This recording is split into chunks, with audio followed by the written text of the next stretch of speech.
we're back. The Anything Podcast. I'm Jorge Chris. Del Mio Amiga. I'm Hola, Ore. How are you? ¿Cómo está? actually, that's a good subject that we could talk about right off the bat. First of all, I do not like it when people. And I'm Chris, by the way. Oh, I'm Aaron. That's Chris. But you don't like people when what? This is the Anything. Oh, that's my statement. I don't like people. No, let me continue. You should like people. I People do are like awesome. People. People are awesome, but here's what I don't like. I don't like people who enact a fake personality for different ethnicities when they talk to different ethnicities. I'm me. And if I'm talking to you, I'm just going to talk to you like this. And I've talked to someone else of a different ethnicity. So you're going to talk to an Italian, you're going to be like, yo, what are you doing? Hey, come on. bada bing, Hey, bah. Fredo, what you doing, Fredo? Yeah, I'm not going to do that. And I'm also not, when I'm talking to a Mexican or Puerto Rican or a Spanish person, a Mexican person, I'm not going to be like, hey, vato. I can't even do it that good. Yeah, well, it's just, yeah. But I watch people at my work. Oh, people do that all the time. Yeah. Actually, there's a great show that used to be out called it was How I Met Your Mother. It's a great show.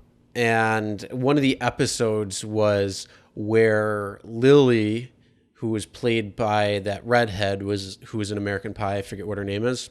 Allison Hannigan. Yeah, that's it.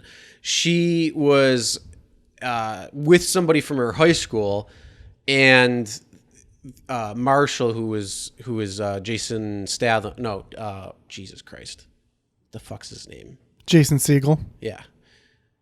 You have a little bit too good of a memory for that. But yeah, so his character was like, oh, I don't like when she's here because then Lily acts all different. And it was like getting back into that mentality just because you're around a certain person. Yes. And it didn't matter what it was. And they said because I think it was like her high school friend or something, or one of her college friends or whatever it was. And they just get into this mentality of being in that time frame again. And it's like, well, just act who you are. Be comfortable in your shoes. Yeah. And that's one of the big things, yeah. Plus, if you must look so ridiculous to the other person. They've got to know that you're putting on an air. You're putting on an air towards them. They've got to know, and you probably look like an idiot to them. Possibly. So I'm watching these people at my work that get ethnic around different ethnicities, and I'm like, no, you're a normal person. Speak normal. You don't talk that way. Speak normal G's. Yeah. Be who you are. I'm me, and I'm not going to be like, yo. You know, I don't need to get into it. That's me. I'm just me. I'm always me. It reminds me of Office Space. Yeah. When at the very beginning he's like listening to rap, and then a black guy like is walking by and he like lowers it really down and he gets like all like shy and shit. Oh, Michael Bolton. Yeah, Michael Bolton. Oh, really? you must love Michael Bolton then. No, I hate that son of a bitch. Big fan. I've got his whole catalog. It's so funny. Update on the In God We Trust or whatever. Let me look at my. After that, we got to talk about this whole privacy issue. Yeah, so we can do that. That we're trying to get Cooler to show up on an ad. All right, so there was a bill that was passed in Kentucky, I believe, that you have to have In God We Trust displayed in the school, and we had a nice discussion in a previous podcast about last week. Yeah. Was it? Well, yeah. Yeah. So we had a good discussion. Now, thank God you cannot stop innovation. People in the school district, they just put up a picture of the dollar bill on the wall that says, In God We Trust, to fulfill the obligation. Like, genius. That's the best thing. Well, technically, yeah. They just put the dollar bill on there. Is that one school or is that multiple schools? It was a school in Lexington, Kentucky. But I'm like, good for you for finding a way around this stupid rule. Well, here's the thing, though. You could do it as little or as big as you want. So you could do it essentially microscopically, and it is there. Yeah, and then if somebody says something, you can be like, oh, it's there. And then you take the magnifying glass and say, oh, there it is. No. So, I mean, technically. Yeah. Well, the state thought of that. They're like, it has to be displayed in this many Yeah, but dots per inch. Yeah, but wasn't it? Didn't they actually say though that it has to be a certain size? Yes. So they're not going to be able to. I think the keep it that way. the dollar bill fulfills the size requirement. Let's hope. Like, good for you. Here's the Good for minimum, you. and here no, you gave us the maximum. Yeah. That's the maximum. Yeah. It's like a speed limit. Yeah. Well, technically, it doesn't say minimum speed limit, or I mean, it doesn't say maximum speed limit. It could be minimum speed limit. So if it says 70. Yeah. You know, that means you can't go 70. under 70. Yeah. You can go over. That's not how you interpret the speed limit. That's what I've been doing my whole life. Well, I mean, essentially, if you want to fight it, you really could. Because you could be like, well, it went over. And, there's a funny joke. It was that one person it was where the cop pulled like 4 old women over. And they looked like they'd seen a ghost. And he's like, do you know how fast you were going? You know, I'm pulling you over. And she's like, I don't know. And he's like, you're going too slow. She's like, I'm going the posted speed limit. He's like, the posted speed limit is not 16 miles an hour. She's like, but it says 16. No, this is Route 16. He's like, oh, well, thankfully you didn't catch me back there on Route 98. Oh, good Lord. And it was like, I mean, I butchered that because I don't remember exactly what it was. That's a good joke. I but get it. it's still funny because it's like, I mean, that's the whole thing. It's like, well, technically it just says speed limit. It doesn't say maximum or minimum. So some states it does say speed limit 60, minimum 45. So yeah, sometimes it will say that. But, you know, we all are programmed and conditioned to think that that's the ceiling when in fact that could be also the floor. And that would also be funny because you'd have to change every speed limit sign in the entire area. Well, I've been going to Pennsylvania since I was a kid. And ever since I can remember, there's always been construction on the turnpike. And there's still to this day construction on the turnpike. It's been 40 years now, 39 years. But I will say that they raised the 76? speed. Yep. Okay. They raised the speed limit. Well, yeah, 76 or 79. One of those. The turnpike. 76. Yeah. So, 79 cuts from Erie to through Pittsburgh down into that's what I take. Morgantown. Yeah. So I will say, though, that first the speed limit was 55. Then the speed limit was 65. Now it's 70. Yeah. So, yeah, I was like, okay, 70 it is. You know it's fun when you're in Texas and it's 80. Wow. And you're like, wow, this is pretty nice. Yep, You're like, yep. I get to go from one point to another pretty quick. Well, there was a lot of studies that show like higher speed does not, like at that speed, it's probably equally as dangerous if you're going 55, 65, 75 until you get up into the hundreds. Mm-hmm. As long as you're not, taking blind curves. Doesn't matter. Yeah, and I mean in that area, it's so flat you see for miles, and it's straight. Like there's no bends, there's no turns, nothing. Yeah. So you're just literally going straight. Well, 70 through the hills of Pennsylvania was pretty crazy. I will say that. Like, whoa. Some of them are pretty good. It was good. It was a lot of fun. I'm like, oh, this is much better than 60 if they had 5 extra miles an hour. Oh yeah, because really then you can go really like 78 and not really have a problem. Yeah. And then it's the same. Like if you get into West Virginia, it's 70. I mean, it's literally 70 all the way down. Wow, that's crazy. I'm just waiting for New York to finally change stupid ways. Mm-hmm. I mean, they upped the 198 to, or I mean, not the 33 to 55 instead of 50. Okay. Which is, I mean, they did that a few years ago, but that was the 400 is 65. I'm like, yeah. Oh, good. Well, the only reason why this section is 55 in between the tolls is because it's going through a more populated area. Because once you get beyond the tolls, it's back to 65. Yeah. So that's the reason why they lower it. Tolls, dude. Tolls. It got expensive. It got expensive. I have not went through tolls in probably 5 or 6 years, but it got expensive. That's all I'm going to say about that. What was the toll from here to PA? It was like $10. For that? No. Yeah. No. Yeah. It can't be that much. I think it was $7 at the turnpike and then $3 at another place. Well, no. I'm asking what was the New York toll from the toll here at Chico or in West Seneca going to Pennsylvania border. I think It's like three three something. Yeah, that's not. And then it was 7 at the turnpike. I was like, what? What? Okay. Well, that's PA. That's yeah. But you want to know what's crazy is GWB going into New York City from Jersey. When you're on I-80 and going out of the city, it's free. It's covered. It's like your two-way. That's how. But Grand going Island into the city, Yeah. it was when I first one arm and when one I leg. first went there, it was $13.50 or something. It was right around there. And then literally a week and a half later, I swear it was like 15. And then now it's like even up higher. And this was just a couple of years ago. They changed to 15. Now it's probably closing in 18 or 20. It's freaking ridiculous. That's why I went on the Tappan Zee. I'm like, screw that. It's like $5. Even still, that's insane. Like, you can't get into New York without paying a toll. It's crazy. Impossible. Yeah, that sounds right. Speaking of New York. New York City. So here's another update. Remember we were talking about the bleach drinking people. Well, first they were in Washington. And the turpentine. Well, yep. Well, now, the turpentine lady.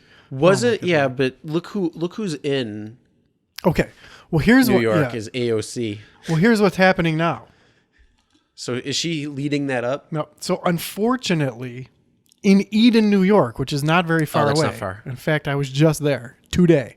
Cornfest. Yep. In Eden, the advocates of the medicine, which is industrial bleach, are having a meeting, and it's $500. It's $450 per person, or $800 for a couple for the weekend, to learn about the miracle benefits of drinking industrial strength bleach. Now, people, there is no benefit to drinking bleach. Know something, do not drink bleach. That's fantastic. Yeah. Is that Eden would be a perfect spot for it. Yeah. Because it's literally fucking cow fields. Yep.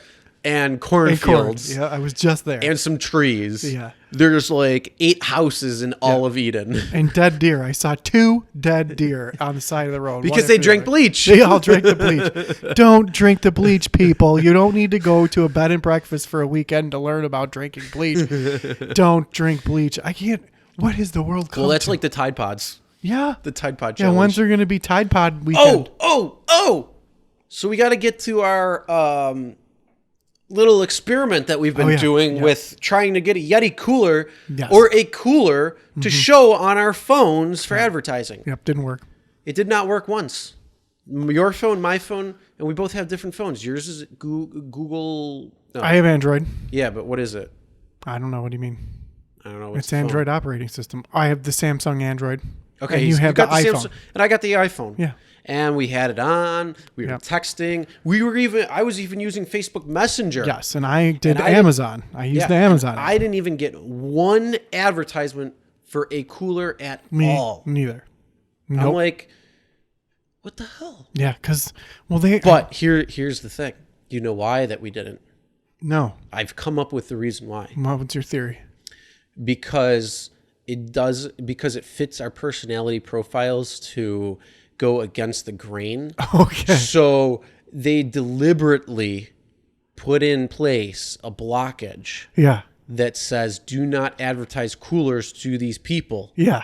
And that's what happened. That's definitely what it is. That is exactly why. It's definitely That's the great conspiracy. Yep. Oh, I think you're right. Because it knows so much. Oh, speaking of conspiracies. All right. So here's something that's freaking great. So you know how I got my channel. Did you see the Which video? channel is that, Chris? Real Rideshare Stories. Yes. And where can you find that? On YouTube. All right. Amazing channel. Real Rideshare Stories. Actually, I got YouTube. a comment earlier that they're like, I just found your channel and I'm watching all your videos. I'm like, fuck yeah, I'm glad you enjoy. But no, okay, so there's one video and it was where I was taking college kids from the bar back to UB. Or maybe it was a party to UB. It doesn't really matter. But it was going back to UB. And on our trek, one girl says, oh, the moon landing was fake. So the part of the ride was talking about how fake the moon landing was and like all these conspiracies and shit. And then they're like, oh, well, let's ask the Uber driver what he thinks. So they asked me and I'm like, I don't even remember. This was a few months ago. This was just before school let out. So it was probably like March, April region. But yeah, so I put that onto Facebook. And then I made sure to put all the like moon landing, fake moon landing, like all those tags in it. And every once in a while, it like pings and pops up on. And I did this specifically for a reason, and because I wanted my video to pop up on like moon landing stuff and shit. So when you're Googling or YouTubing moon landing and fake moon landing and stuff, that video might pop up somewhere in the response. So it goes through and it watches, and then I get comments back all the time. And you got to hear this comment that just came in earlier today. It's fucking hilarious. Hold on, I got to get... Well, so it says, those who have studied the history of cultural and social anthropology know that the general population doesn't know what's happening, and it doesn't even know that it doesn't know. Well, how can you know that you don't know? I know. If you knew that you didn't know, then you'd know. Yeah. I'm like, wait, yeah, but you're twisting that. Like, there's obviously a narrative that's being told to the masses of people, and if you look at it from a certain way, or if you do the research yourself, it doesn't fit the narrative. But that doesn't mean, I mean, like, if you look at the moon landing, it would have been harder to fake than not.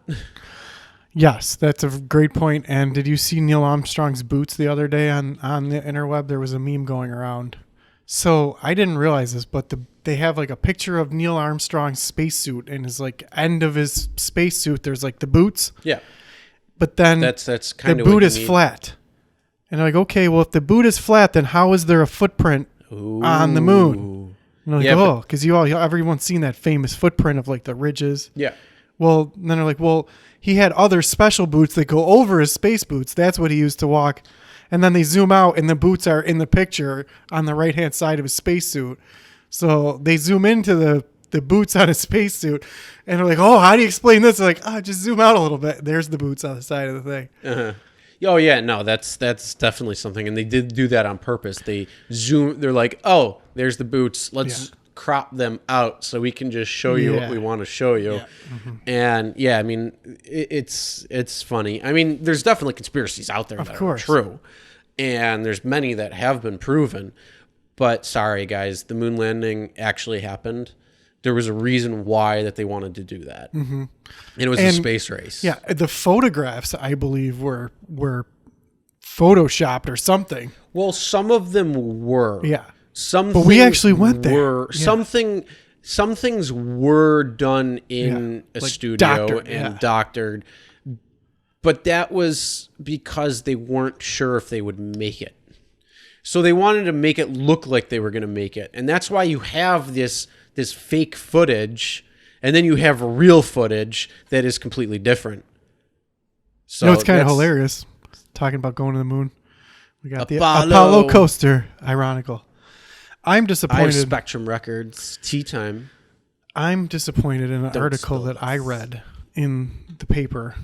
In the paper? You read the paper? I'm old timey. I don't have a Facebook.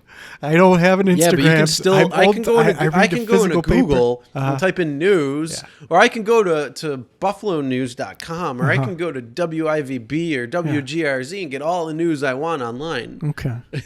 Well, when you work in a place, because then I don't have to spend $1 or $2 to get my paper. Yeah. I work at a place where I can't use my phone. Yeah. You've never worked at a place where you couldn't use your phone, have you? You don't know what that's like. No, I'd tell them to shove it up their ass. Uh-huh. They have this little pouch thing that you put your phone in, and it locks magnetically. Uh-huh. And you have to lock your phone in a pouch. Yeah, they use it at concerts too, or like comedy shows. Yeah, I was just going to say they use it at shows. So I was reading the paper, and a gentleman felt that he had to write into the newspaper about legalization of marijuana, and it was about. Was it for or against? Well, or was it in between? It was 3 paragraphs saying that now that marijuana is decriminalized in New York, we're going to be going back to the Stone Ages because everyone will be so stoned, and everyone knows that marijuana makes you completely inept And he used all these fancy words about how when you smoke the marijuana, you can't do anything. You have no skills. Everyone's going to be poor. And in the Middle Age, he kept repeating Middle Ages, Middle Ages. We're going to be back to the Middle Ages. And I was like, how are you publishing these things I'd be in like, the paper? I hate to break it to you, but the Industrial Revolution happened because of marijuana. Yeah, it's like, it's fake news. We've got such a problem with fake news, and now you're publishing these articles with these people who are not using science or facts or anything. The thing is, how do they not vet That's my these things that you could just put in a bunch of crap? I mean, is it literally just to get us talking? Probably. Or what? I mean, I'm like, I can't believe you publish this garbage. like, there are bad things about marijuana, Sure. yes. Yeah. But there's a lot of good things about marijuana. And here's the thing. Let the individual choose whether they want to use it or not. It's up to them. This uninformed this person. Ignorant Yes. jackass Yes. of a person. Yes. And what was this in the Buffalo News? Yes, it was. Oh my God, Buffalo News, get your act together. That's what This I- is why get you're it together. going down Yeah. fucking hill. Yeah, get it together. Get it together. I was so upset. I'm like, I'm gonna write. You know what I'm gonna do? I'm gonna write a little op-ed piece about horse cum and yeah. how it is good for the hair. Yeah. And get that thing published. Yeah, you should use it. Come on. Oh my God. Come on, Buffalo News. That's what I'm saying. I'm like, how can you? And plus, they can't be like, oh well, this is the only letter someone wrote us. We better publish. We need to publish something. I'm sure so many people probably write that thing. You know what? That's the one they chose. You know what? I bet that they don't. I bet that's why they had to resort to it, is because there's nobody that writes. It's everybody writes in the comments section now. Well, that's true.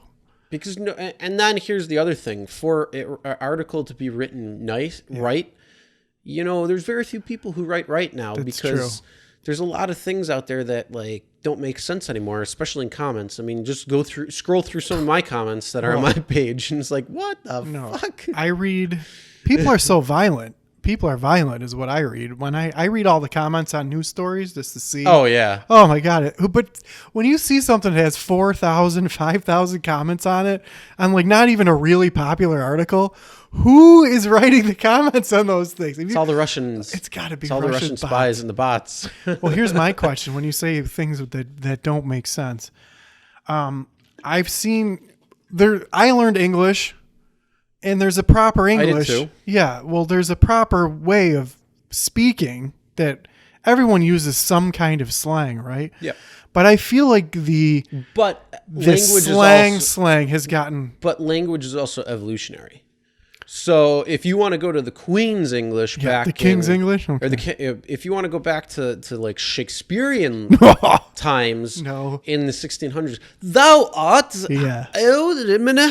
Uh-huh. like what the fuck? It's hard to I understand. speak the same language. I don't know what the fuck you're saying. Yeah. But that's the whole thing. It's also the evolution of language. So the evolution of the English language is much different.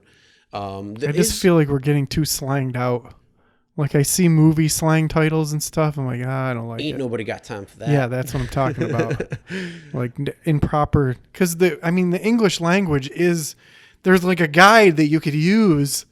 There's the thesaurus and dictionary. Thesauruses. Yeah, a dictionary that you could spell things properly and use proper sentence structure. Did you know that it's not actually? How do you say that book that tells you about everything? That's kind of like Wikipedia, but better because it's actually been researched.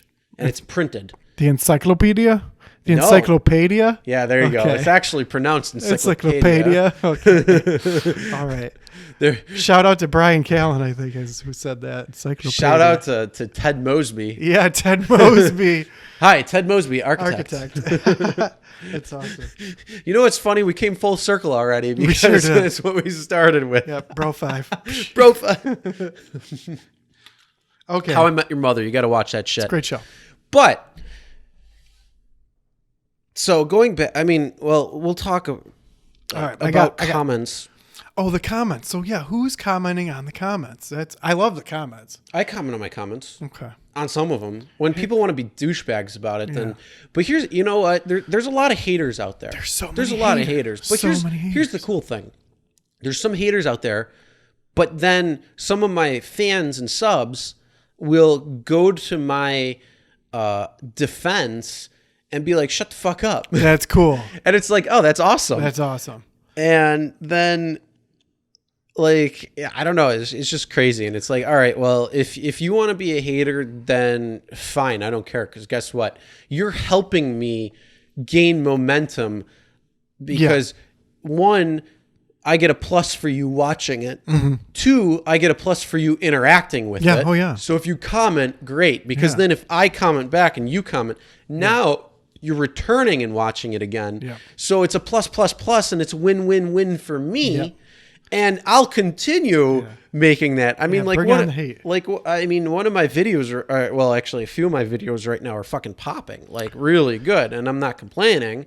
So it's like, all right. Well, bringing it back to the horribly idiotic, misinformed, this person who wrote this article to the Buffalo News just thinks, well, I think this in my head, therefore it must be true.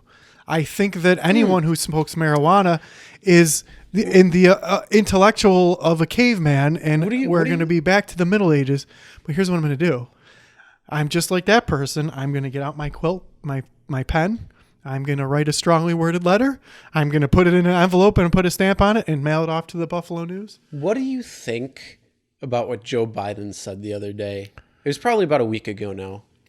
I have not heard anything about that guy. When he said, quote, "We will use truth over facts." What? Yeah. What? Hold on, let me see if I can find this soundbite.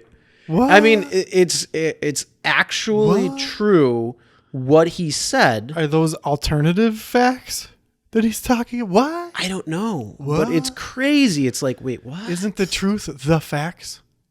Isn't that the problem with this Yeah. horrible article that was published in the news, that it's not based on facts? It's just someone's uninformed opinion. Hold on. I want to try to find. What?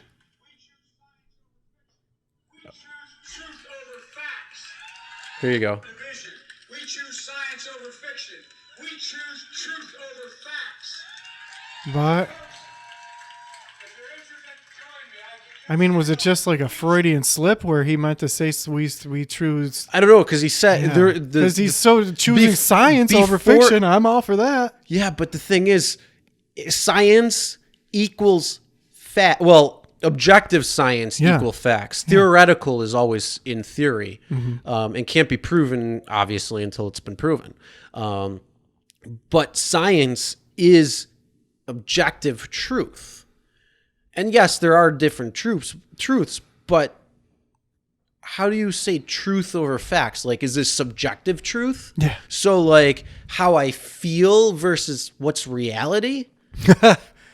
I mean, like, what the fuck? Yeah. But yeah, he said that. And I mean, before that, he said there were a few other things, like we do this and that and over this and that. And it's like science over, and it's like, what? Well, he said we choose science over fiction. Like, okay, yeah, well, what cool. about science fiction? But then, I like science fiction. I like the MCU. Yeah. See, he had me at first because like we choose science over fiction. Okay, cool. That if we were choosing science over fiction, then the Buffalo News would have never published this stupid article. But see, here, but then he said we choose. What did he say? We choose truth over facts? We choose truth over facts. What? I'm sorry, but last I checked. Well, he's a politician. They make up the truth. Yeah. Well, not if you're a politician like him, then you make up the truth. The truth is whatever he says it is. Our truth. I don't get that. I think the truth is whatever Joe Biden says it is. Like, I could say, I mean, it doesn't make any sense. Like, what kind of truth are you talking about? Actual truth, like objective truth, like real, which is called facts, or are you talking about subjective truth, which I could, if I feel it, it's true. So guess what? I say I'm 26. I tell everybody I'm 26. Guess what? True. I got to change my license to make sure it says I'm 26. Yep. Oh, wait, no. Right now I feel like I'm 65. Yep. So I got to go get my Social Security. Yep. I got to apply for my Social Security check. I'm retired today. Anyone who smokes marijuana has the mentality of a middle-aged person or a middle ages person. So that's everyone. We're all going to be in the Middle Ages now. Thou art shall be dining. We're going to stone you. Quarter him. All right. Well, if you want to talk about the truth, how about this? Hold on. Before you do that, where was I going? I was going to say something shite. And it was about that. Fuck me. Because you start talking about something else. I had it in my head. And I'm like, fuck. Now I don't know what the fuck I was going to say. And it was going to be something about, I don't know, something on YouTube. All right. Well, how about this then? Do you remember Bernie Madoff? Madoff with all your money? Okay. A little bit. He was a Ponzi scheme Yeah, artist. I know that. Yeah, okay. Well, there was a forensic accountant who discovered his fraud and exposed him. And that forensic accountant... Kind of like the accountant who was going to expose Batman. Yeah. Yes, His true identity. Exactly him. Yeah, it's exactly him. It's the same guy. One and the same. So now he has... he's come out, this very same guy... And he says that, now, I'm going to give a disclaimer before I say this because it's not true. Or we don't know if it's true, it's murky. But he wrote 100 and something page paper saying that GE, General Electric, is more fraudulent than Enron and another company combined, I forget. That I believe it. Their accounting practices are, but here's the thing. And here's the question. Thing. If a forensic evidence person told me that, it must be true. It must be true because he's a forensic accountant. Wait, hold on. I saw something on Facebook. Okay. Does that mean it's true? That's exactly right. So here's the problem, though. Joe Biden, truth over facts. Well, here's the problem. This guy works for consulting for hedge funds. So he has an interest in shorting GE stock. This guy. Yeah. Dude, he's going to, if he's caught and it's proven, okay, going. There's my question. So if you produce a report that says that GE is fraudulent and it causes GE's stock to drop, to lose value, and then the hedge funds that you're working with short their position and make a ton of money off of that loss because they're betting against GE, you caused a panic and you caused the market. There's some legalities that this guy will face. Well, is there? Because how can there be? Because I don't know the legal. I mean, I don't know behind it, but yeah, there is. It's poisoning the well. They made a movie about that. Oh yeah. Well, that's Do you remember the whole the movie? Thing. No, what is it? It was Shia LaBeouf. Shia LaBeouf. Who was? What the fuck was the movie called? Was it Wall Street? Maybe. It was Wall Street too. Yeah. It definitely. Yeah, was. that's right. That's what it was. Okay, so this guy apparently he openly acknowledges that he is compensated by an unnamed hedge fund. Such funds are financially motivated to attempt to generate short selling in a company's stock to create unnecessary volatility. Okay. Now, the first issue is that can you issue a report saying that this company is committing fraud or is because sketchy? That's defamation. Yeah. Then you cause the stock. But you say there's like the little asterisk at the bottom. I'm working with the hedge fund, but it's already and it's already caused. I mean, there's some serious problems right there because that's almost like insider trading too, because you're poisoning the well on purpose to short to do a short sale on the stock. Yeah. And it's going to be, I don't know, it's something. So in the larger scheme of things, this is what I have a problem with in the first place. And if you ever watched The Wolf of Wall Street or anything like that, like we don't make anything, we don't produce anything. Like that's the problem that I have. We're always taught like if you work hard. There's quite a few companies that don't own anything. Well, that's what a hedge fund is. Well, yeah, but I mean, there's some actual companies like Uber and Lyft don't own any vehicles, but they are one of the biggest transportation hubs now. Yeah, I get it. And but then they own a technology, though. Yeah, but still, it's the same type of thing. Yeah, it's like Alibaba and Amazon. Yeah, I get it. And Facebook. Yeah, I get it. Like Facebook doesn't create any content, but it's a content creation Yeah. Same thing well, with YouTube. Yeah, YouTube. Those are But YouTube then conduits. houses it. Yeah. But it's the same concept. But it's like, so It's technology. I That's don't where see. it's designed. Yeah. Well, see, like manufacturing. If you manufacture a product that someone doesn't want, you made Canuter valves and everyone's buying flux capacitors. You lose, right? That's how the market's supposed to work. You're not supposed to have a person that can come along and say, oh, this company is bad. Don't get away from this company. They're just like Bernie Madoff's company. It's fraudulent. Mm-hmm. And by saying that report, I'm going to make a buttload of money. That's my interest in it. Yeah, you shouldn't be able to influence the market that way. And unfortunately that happens. And even if, he gets sued or something for defamation and losses and stuff. I mean, there's a lot behind it, but I'm sure that there's going to be criminal I hope so. investigation behind that. Now, how about if Again, I don't know what SEC will, or SEC law, but I'm sure that there's something behind that will really make them pay. How about if you're like a stock market, like if you're like a trading clearinghouse where your company... And here's the funny thing. So what if this guy was doing exactly what Bernie Madoff was doing, but the only difference was instead of him getting caught, just before he was going to get caught, he poisoned the well to make all his people money to be able to pay them all back. Yeah. So he was making all this money off running a Ponzi scheme. Yeah. And then he down the road, he makes it back by poisoning the well and saying, oh, yeah, hey, I got all your money. Here you go. I got it all back for you. Yeah. And he took a gamble and actually won. Yep. I mean, if you were like that, it would be like, ooh, learn new Photoshop skills in 9 days. That's actually good. That sounds like a targeted ad directly to you. No, that's an email from Adobe because we use Adobe Suite. Oh, okay. So we use Adobe Audition to record our podcast. Yeah. I use Audition and Premiere Pro to use things for my YouTube channel and some other things. And then I want to get into After Effects for some animation stuff.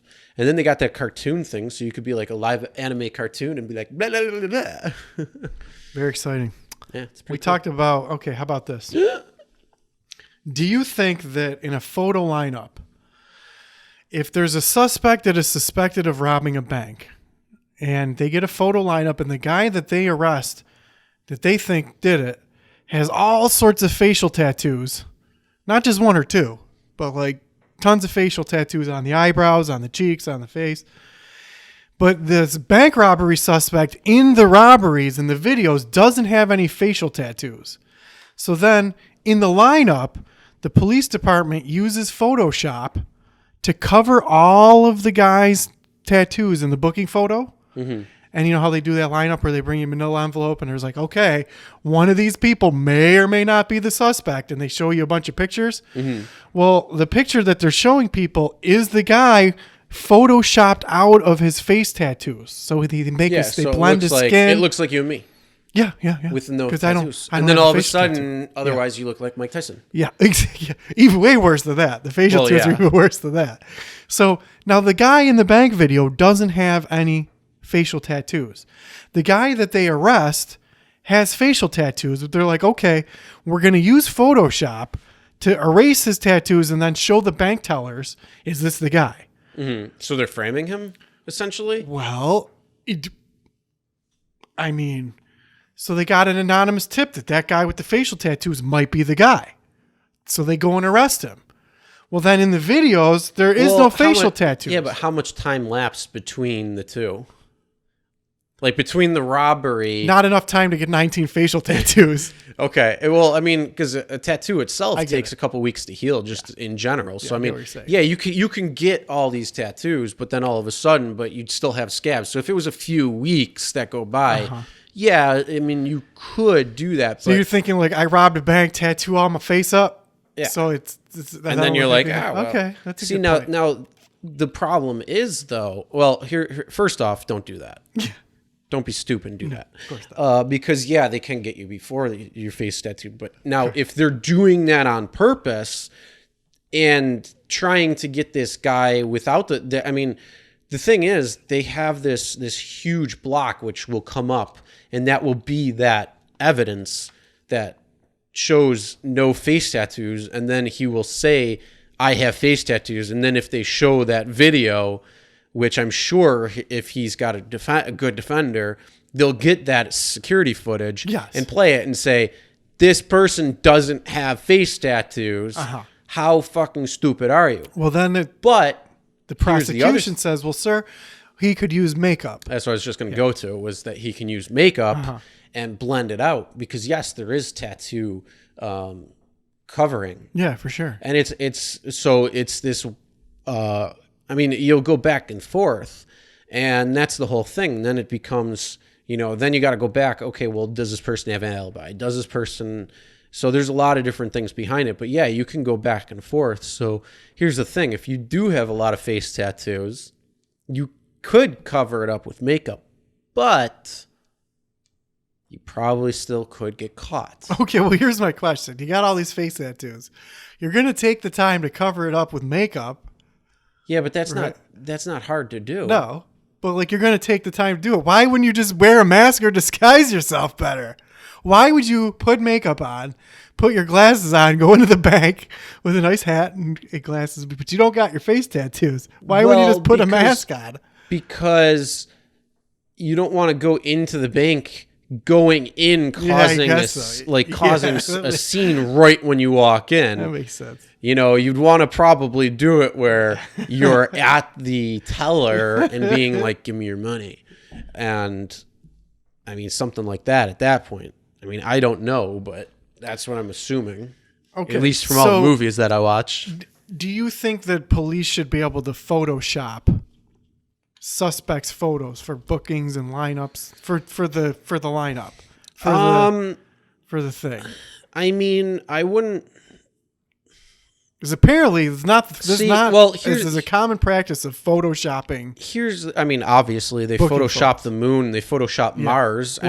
Look at Mars. Mars was this red planet, and every time we saw a picture, it would look like it's red and like the sky is red. Yeah. But then the Chinese go there and drop off their satellite and rover, and then they send pictures back, and the sky is blue, and it has like a orangish reddish tint on the floor, but it's not anything like what they show from NASA. So yeah, there's always been photoshopping. But when it comes to apparently if the cops should do it or not, it comes down to, first of all, are they actually trying to frame somebody? Because if they are, then yeah, there's a problem there. But if the person himself is covering his tattoos up with makeup and cover up and all this stuff to blend so it looks like he doesn't have tattoos to get himself out of the crime, then I think that they'd have the ability to be able to Photoshop if they believe that this suspect is the person that did it. Okay. So here's my question. But hold on. Here's the thing, because think of it. If you are doing a manhunt for somebody, and even a little bit of time has passed, they'll show you different variations of that same person. If he gained weight, if he looks like with a different haircut, if he has facial hair, they'll show you different variations of that person because time has passed, so he might look different. So it's the same. It's essentially the same thing, because if the suspect actually did cover his face up, you got to show that as well, just to see if the people think that's him or not. Okay, so here's my question. So first of all, in an eyewitness lineup where they're showing you photos to see, is this the guy? And that's going to be something that's used as testimony in court. Mm-hmm. And apparently it's a common practice for the police to be photoshopping people's photos and not telling anybody and not keeping a record that it was photoshopped. Because some of them are stock photos. And their defense was of the suspects, and their defense was, well, nobody told us that we couldn't Photoshop them, so we'll just make it fit our narrative, right? Well, so that's one thing, showing two eyewitnesses Photoshop things. Now, it would be another thing if he's on trial and they presented, this is what the Photoshopped picture of him looks like without tattoos, making sure that you're telling people we Photoshopped this to make him look like what it would look like if he put on makeup. Does this look like the guy with makeup on? No, That's one thing. You couldn't say that because you don't want to give, you want the you want the lineup or the people picking, the eyewitnesses, you want the people picking randomly who don't have any, any input. Lineup. You just show pictures and say, is the suspect here? Yeah. And if they say, oh, that person or that person or whoever, it's the same thing if you do a lineup at like an actual physical lineup. The reason why they did the pictures is because, they Photoshopped the one picture. Now, if they Photoshop the picture so the person, like your picture, ends up being Photoshopped to look like me, that's a different story. Or to look like the guy in the bank. Like, oh, we'll lighten his skin up a little bit, tighten up the cheeks, put a little bit of this. If you're just getting rid of the face tattoos, that's one thing.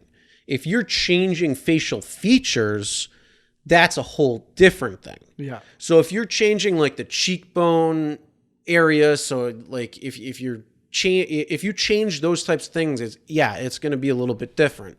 There's things you got to watch out for. But the thing is, again, it's like if they take your picture and Photoshop it to look like me, then there's this problem here because you can clearly say, okay, this picture doesn't look like me whatsoever.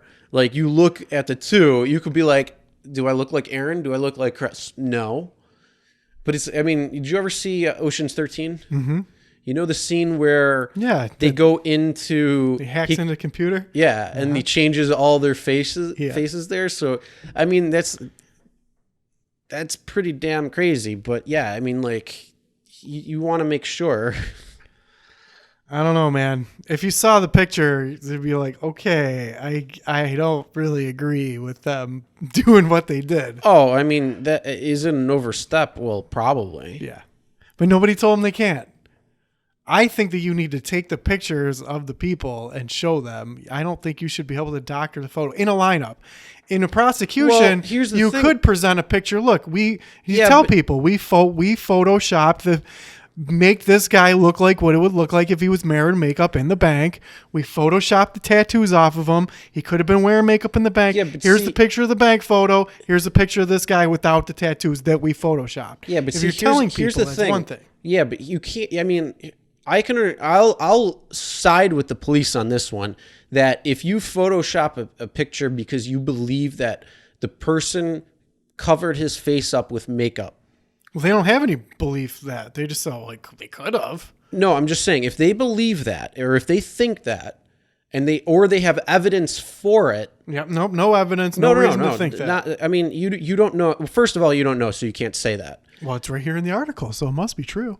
No, they're not going to say there's no evidence for it. They're going to have a reason to do that. They can't just be like, oh, we're picking this guy because he fits the profile, but he's got tattoos on his face. No, they can't. There's going to be evidence linking this person with the tattoos to the bank robbery. Yeah, it was an anonymous tip. Someone. And that's the whole thing. Even if there's an anonymous tip, they're still going to look at it, and then they're going to be like, okay, well, let's look at it. They're like, wait a minute, this guy has tattoos. This guy in the bank doesn't have tattoos. We better Photoshop the tattoos off. Yeah, of it. but that's the whole thing. It's like you want to get the person to look like they did at the time of the crime. Yeah, but.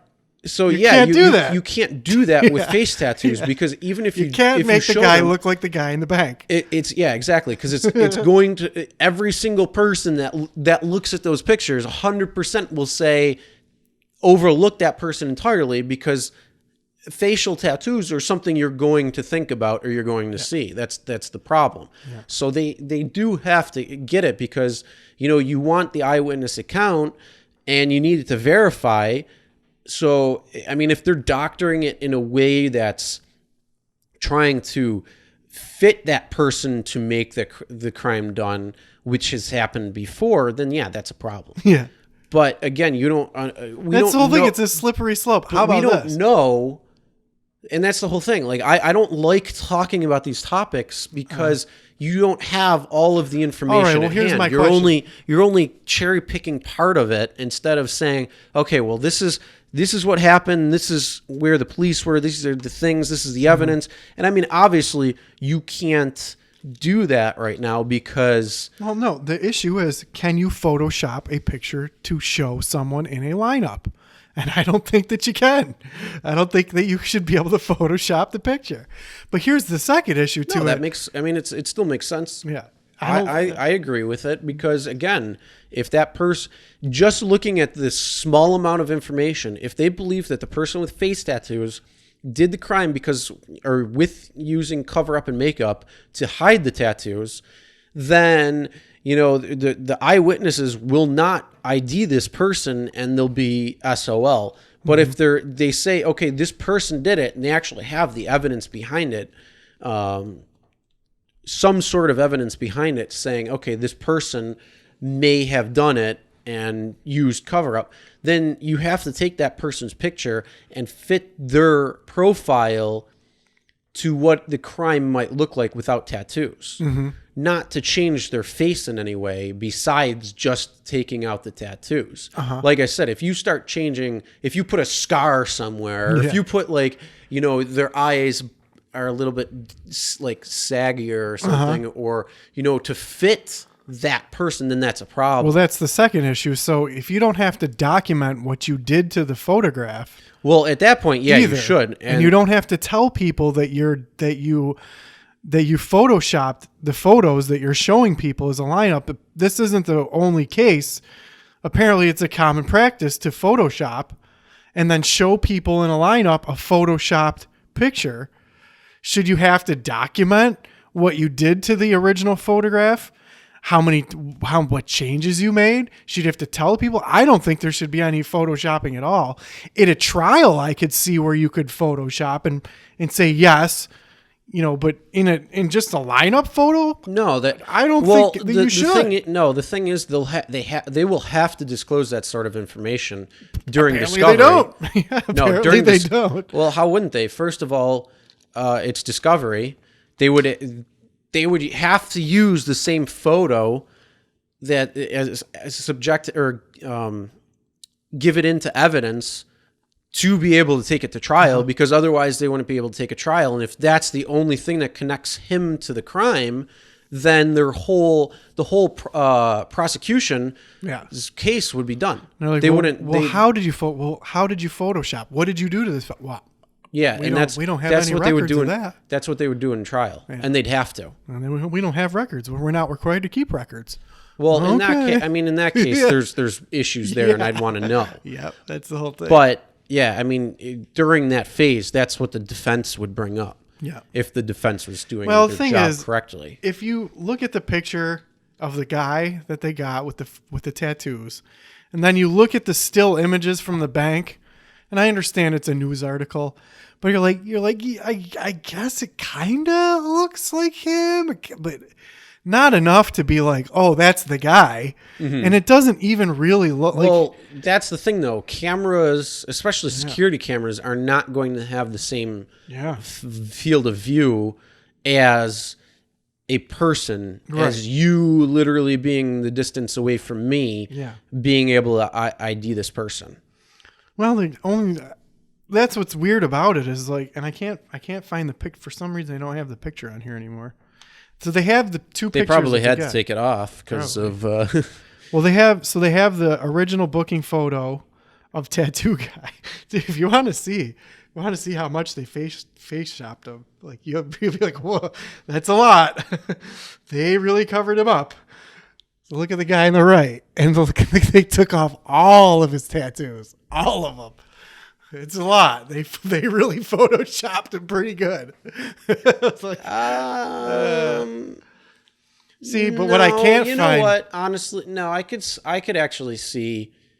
I mean, you can see the tattoo. I can understand what they're doing. Yeah, I can see what they're doing. Because I mean, if you look at it, I still disagree with it. But if you think what I can't find on there is the still photo of the actual bank robbery. And you're like, it's like that movie Friday. We're like, they're like, what? It doesn't even barely look like him. Mm-hmm. It's fun. I mean, again, it's video resolution. I get that. Yeah. But still, like if you presented something like this at trial, I get it. Like here's a rendering of what he looks like if he were to cover his face with makeup. Showing that to witnesses, that's misrepresentation. No, it's not, because again, if he put makeup on in order to commit the crime, again, if you show them, is this the person that robbed you? They're going to say no, because they're going to see face tattoos on this person versus not. Uh-huh. So I can understand where they have to make that person, or take the tattoos off and make that person look like they were wearing makeup. Such a slippery slope, though. It's a slippery slope, but still, I think it's him. It's again, you have to get the person to look like what they would look like if they were wearing makeup. Yeah. Like you can't just be like, here, put this makeup on, cover your tattoos, and let's take a picture of you. You can't do that. Well, I will say that it still does look like the guy. They didn't move his cheekbones or fix his the only eyes. thing they did was change without the hair. tattoos. Yeah, they just changed the hair and thickened it up in and for his face and for his hair. And he's a lot lighter. They lighten up his skin, but I'm like, okay. Yeah, but that's makeup. Yeah, I mean, makeup makes you look a little ashier. Yeah. How about this? Here's my problem. So I had to go for there was a death in the family. And I thought you were going somewhere, like you were going to the 2-finger test at the doctor. No, I have done that, though. It's not as bad as everyone thought. If it's more than 2 fingers, it's a dick? Is that what they say? If it feels like more than 2 fingers, it's probably a dick? I don't know. Okay. Well, that's just the thing. I'd be like, just look. Yeah. I'd be like, give me a 3D scan. Let me just stand in here and in the machine and take the scan. Well, here's my issue. So I'm probably, again, this disclosure about, I don't know who the creator of the universe is. I'm an undetermined. I don't know. Nobody knows. Yeah. But go ahead. So I had to go. There was a death in the family, and I had to go to attend a funeral and the wake. And at the end of there's a viewing for just the family where usually a founder family member will come up and speak, or a religious preacher. In this case, it was a relative, a nephew, who happened to be of the Catholic faith, or the religious faith, of the Christian faith, let's say. Okay. So my issue is that this person completely lost track of why we were there, to honor the deceased person, and spent about 45 minutes preaching the word of the Lord. Well, that's because they're misconstrued. Yeah. It's got nothing to do. I mean, here's the thing, though. You think you're doing the right thing by doing that, but, again, it's people's faith or people's ideology, will cut to their cores. So, they're trying to look for certain things like religion or afterlife or heaven, whatever it might be, to help cope with death, because the human mind cannot conceive what death actually is. Yeah. Like, you know what it is, but you can't conceive it. You can't actually understand it. Like, you say, oh, it's like falling asleep. No, it's not, because it's just non-existent. Like, during sleep, your brain's still active. Yeah. There's still dreams. There's still things that are going on. Yeah. You kind of sense the world around you. When you're dead, it's nothingness. Yeah. And then you can't say, well, it's all black. And you're like, no, it's not all black. There is no color. Your brain is not processing color any longer. Yeah, we don't know. And then is there a soul? Is there an afterlife? Is there a next life? Like, these are things that nobody actually knows. Right. And so whether this person who was talking to me at the funeral claims that he did, and he spent about 45 minutes trying to convince me and others in the room of the one true path, and completely lost sight of why we're there in the first place. And that made me really upset. It's like, You cannot take every opportunity to preach your ideals to people. Yeah, but that's not necessarily the truth. That's not necessarily what was going on. That's exactly what was going on. Like, I'm not going to comment on anything because, one, I wasn't there, so I don't know. Yeah. And unless I actually heard anything, because I don't want to say for or against, because I don't know what that person was talking about. Yeah.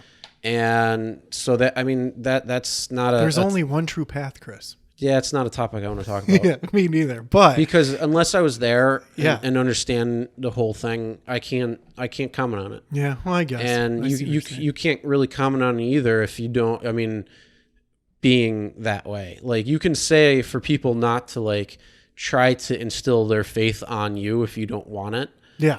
But at a death or at a funeral, people are looking for an answer or looking for answers, and because they don't know. Nobody Right. has the answers. But if you're supposed to be religion- speaking about the deceased and remembrance of the deceased person, you should not be projecting your ideals on people for 45 minutes. Yeah, but and completely losing track of the person. Here's the thing.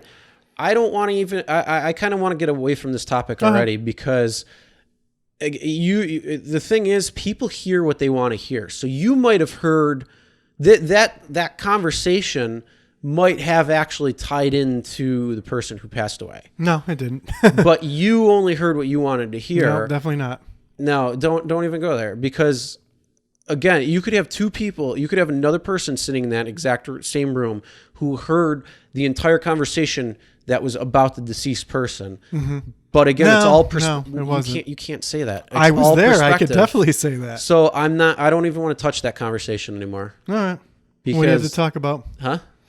So we'll end it with, if you're at someone's funeral, do not preach your ideals and try to convince everyone at the funeral to believe in what you believe in. I'll give you that. Yeah. But again, in that conversation, Yeah. I don't But what know. do you I'm wanna not talk going about? to comment.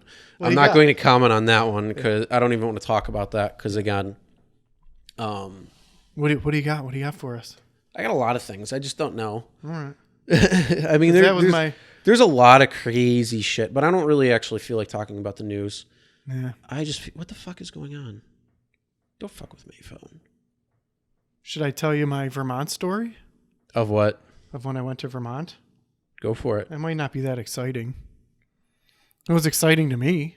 Go for it. So, when everyone went to college, how old are you when you go to college? Like 18 and a half that summer? When you go? Yep. When you Yeah, I first, think when you that's first it. leave home. So a friend of mine named Garrett went to go to Green Mountain College in Vermont. And he had been there about a semester or two. And he decided to have us, his buddies, come and visit him from New York. So we got in the car and drove the whole way to Rutland, Vermont, which is where Green Mountain College is. And when we were pulling into the college, we got onto the campus and there's all these state troopers that were like parked along the road and like lights flashing and stuff. It's like, oh, what the heck's going on? So when we got onto the campus, we met Garrett and he's like, you guys got to be real quiet. Like, normally you're allowed to have guests, but one of the students like died drunk and driving. Now this is before Uber, and all of you listeners out there, Yeah, this is, 12 years ago? 20 years ago. So Oh, yeah. all you listeners out there, don't drink and drive. Just get an Uber or a Lyft or some kind, or a friend like me. 'Cause I Friend, don't drink. family, Yeah, even taxi. anyone. Yeah, there's absolutely Or have a DD. Yeah, there's absolutely no reason for you to be out there putting. So this person either died somehow in an accident. So that's one thing. Then we get into the college and they give you these little food vouchers so you can go to the cafeteria to get food. And we driven all day. We're starving. So me and my two friends that I'm with went into the cafeteria. We got our little food vouchers. We're not supposed to be there. We're not students. But so we get into You the could just cafeteria. be like, I'm viewing the campus. Yeah, they couldn't. How are they going to know we're not students? So we get into the cafeteria with their food voucher. And I could tell that the poor kid that was behind the counter was just so stoned out of his mind. Just so stoned, like a typical stoned hippie college kid.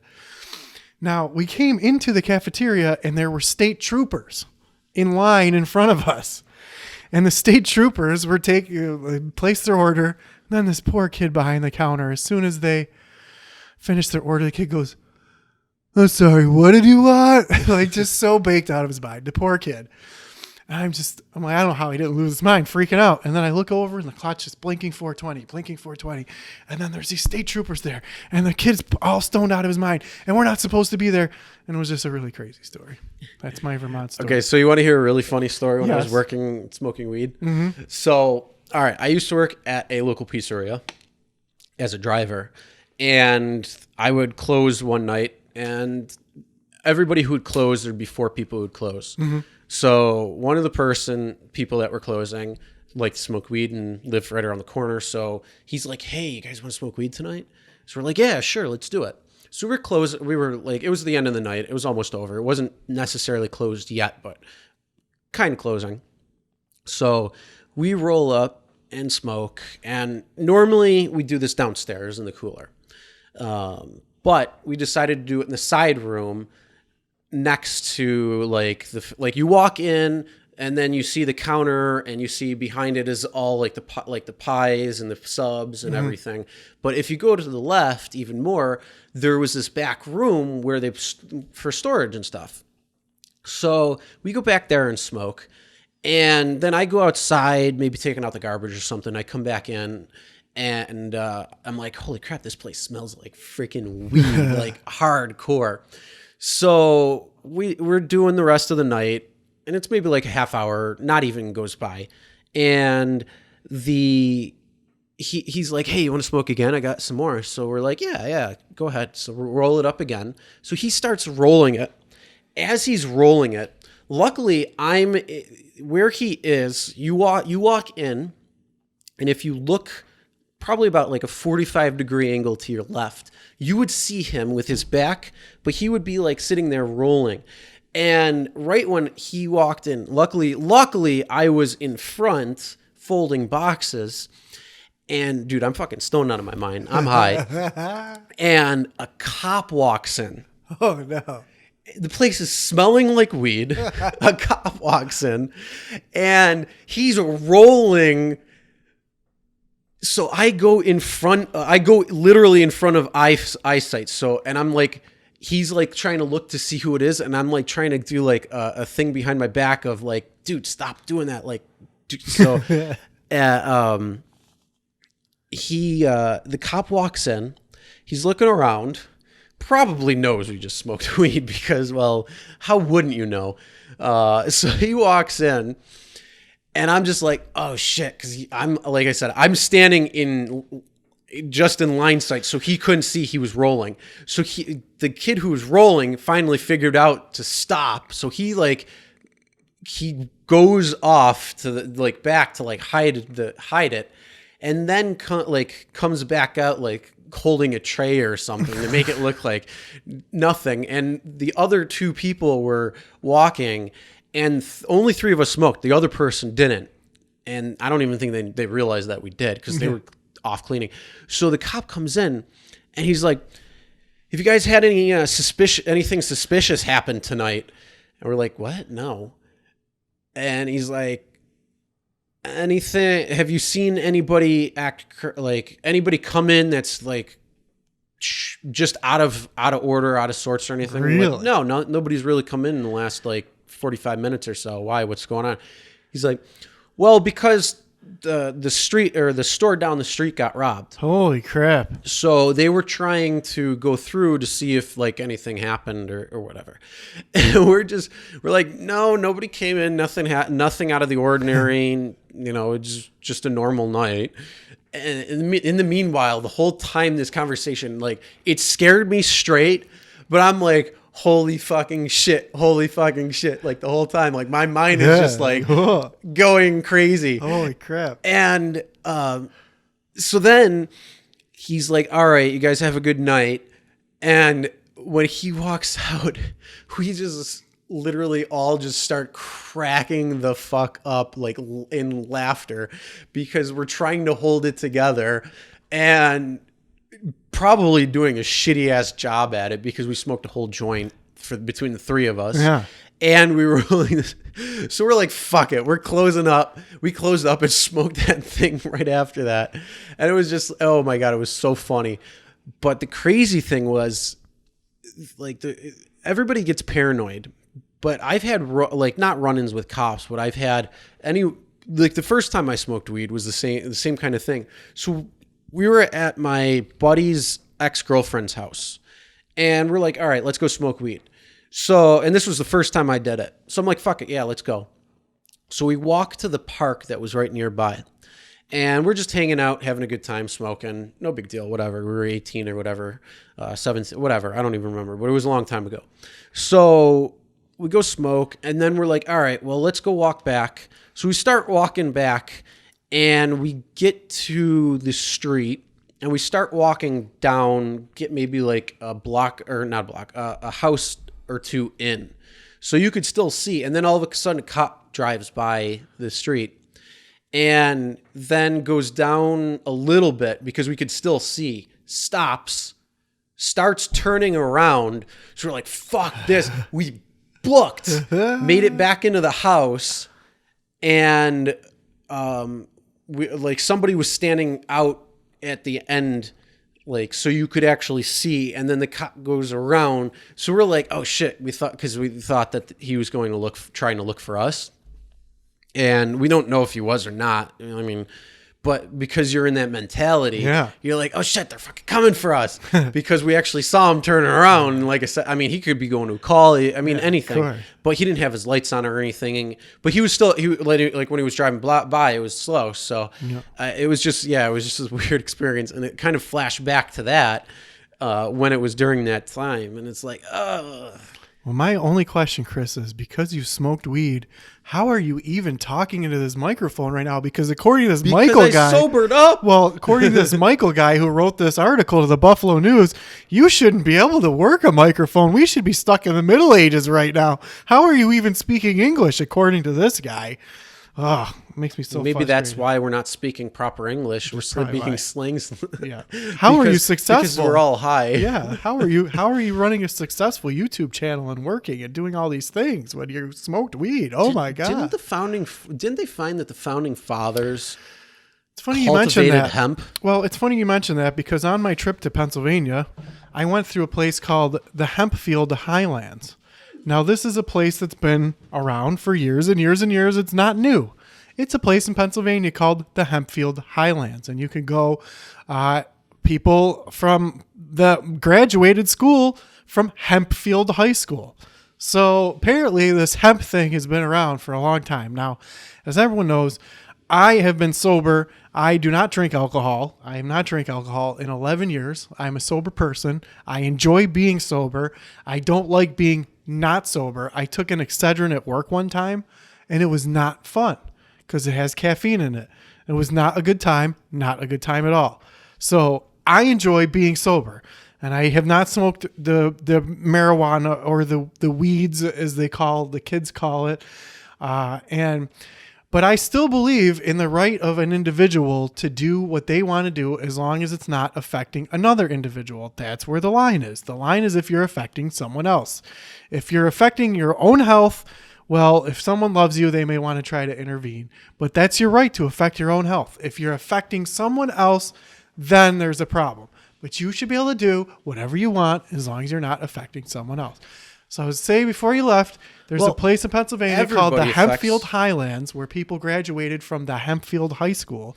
So apparently this stuff has been around for a few hundred years. Hemp has been around a lot longer than that. Uh-huh. But it's called the Hempfield Highlands. That's the key. Ironic, isn't it? It is. And according to this Michael guy who wrote an article, strongly worded article to the Buffalo News.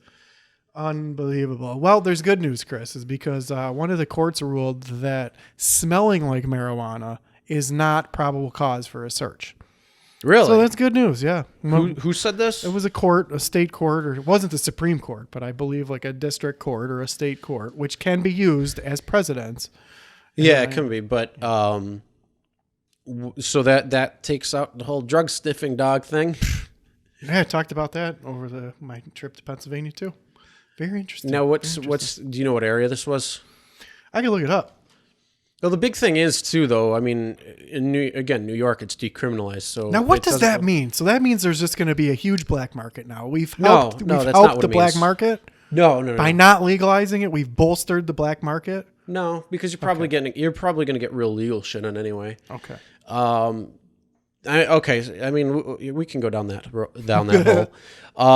Okay. So no, what decriminalized means. So if you look up the statute in New York that criminalized marijuana, it was a misdemeanor, and then it was a felony, depending on the severity of what was going on. Like if it was intent to sale or whatever. So then they decriminalized it, which means that it's a violation instead of a misdemeanor.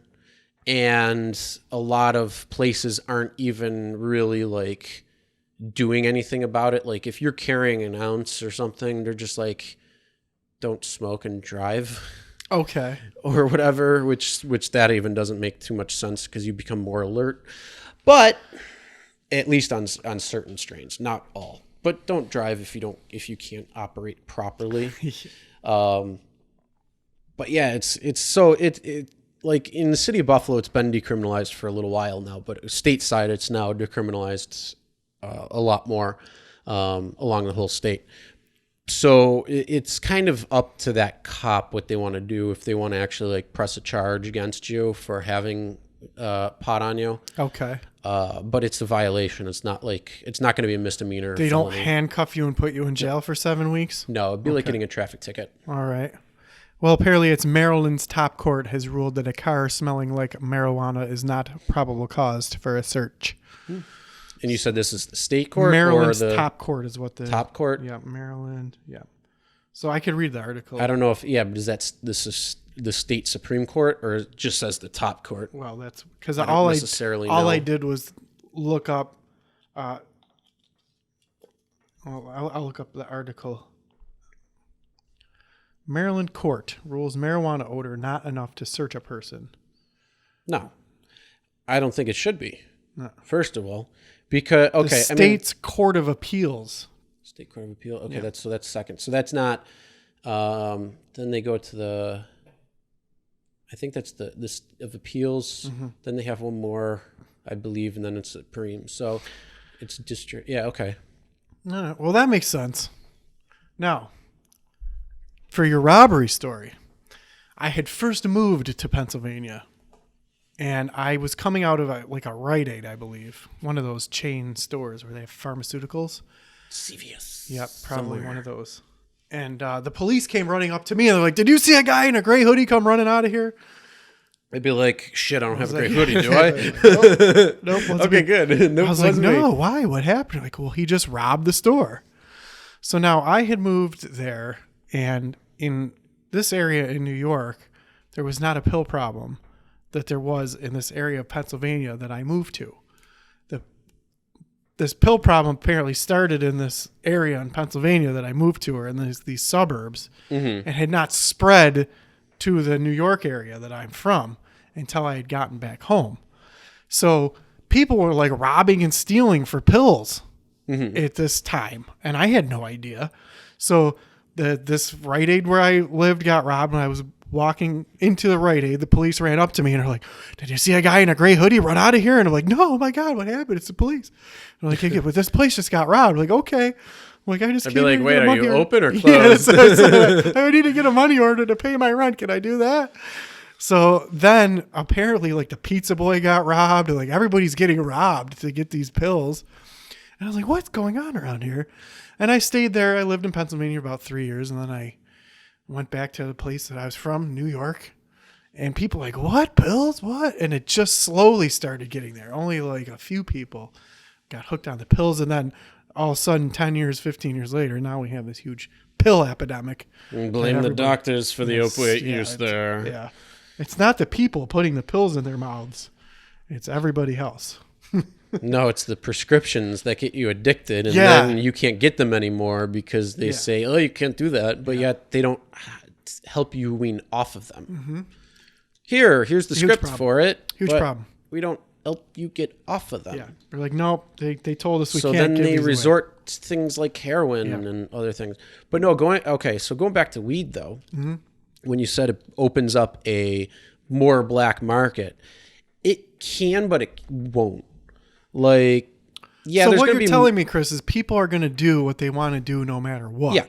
Okay. But the problem is, see, the thing I don't like if I'm going to get weed, I want to make sure I know the source of where it's coming from, because a lot of the problems is that you can grow now.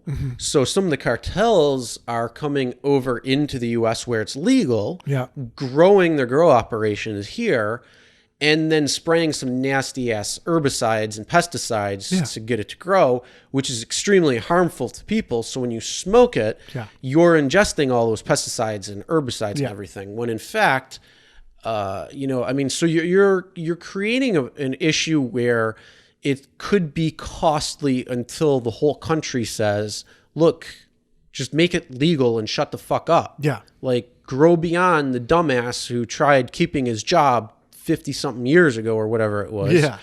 And pull your heads out of your asses, because that it didn't do anything. People are going to smoke weed. People want to smoke weed. A lot of people do. People do. I mean, there's a lot more to it. There's a lot of edibles. There's candies. There's food. There's so much stuff that you could do. Vape. You could do a lot of different things.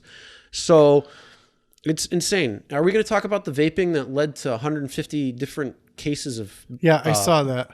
illness or lung illness? Yeah, they're still trying to figure out what chemical was in the vaping. Yeah. Results to be determined. As long as things are disclosed, like, that's what I want to do. I'd love to open up my own little store where I can, and the whole idea is I want to do from seed to sale. Yeah. That's my whole thing, is so like I can grow it and be like, okay, these are the strains I've grown personally. And here's So the organic here's the dirt. nutrients. Here's the water. Here's the everything. I know exactly what went into this, and then all the way to sales. So that includes the seed, the growth, the germination, the plant, the growth, the cut, everything, all the processing, and then all of a sudden it's ready for sale. The drying, the this, that, and the other thing. So I can say, yes, I know everything, nothing went into this. This is 100% good, 100% clean. Yeah. And I mean, a lot of places do that too. They're not using herbicides, not using pesticides. They're just using nutrients, and they're growing, because a lot of the grow operations are happening inside. Inside facilities in different places. That makes perfect sense. Now, there's 3 reasons in life why I never did drugs. One was because I grew up playing sports and I was afraid that it would hurt my brain. And I tell you the one reason it wasn't. It wasn't the reason I didn't do drugs. What about this one? Performance enhancing drugs. Yeah, well, I didn't play sports long enough to get into that. But they were around in that time. Well, they mostly with steroids, and then it started going into other stuff. Yeah. First of all, the one reason that I did not do drugs is not because of the DARE program. That did not work. No, that's I can feel that. Yeah. Ooh, I can feel that. Okay. But it was because I grew up playing sports, and also my mother was an educator, and I like to be educated, so I tried to read and learn about as many things as I possibly could. And one of the reasons I didn't do drugs, one of the main reasons, one's because of sports. I wanted to be healthy. I was afraid I wouldn't be healthy. That's the main reason I didn't smoke cigarettes. But I also did do drugs. It was all fear that was it was fear that I would hurt my body. But the this other is your big head. reason, this is your brain. This is your brain on drugs. Yeah, This is your brain on marijuana. I never, do not smoke it. Yeah, I never listened to that. No, but other reason why I didn't do any kind of drugs is because all my favorite rock stars died growing up. Like there's Jimi Hendrix, Janis Joplin, and all. Like then in the 90s, I'm like, all these people are still dying. I'm like, did you not miss the 60s? All our favorite music from the 60s, all those people are dead. They never learn. Well, that's also 30-year gap. Yeah. But still, like everyone that made good rock and roll, Jim Morrison, Jimi Hendrix, Janis Joplin, they're all dead. Like, okay, well, you didn't learn your lesson. Well, I did learn from that. So that's the second reason. And the third reason is because of what you just said.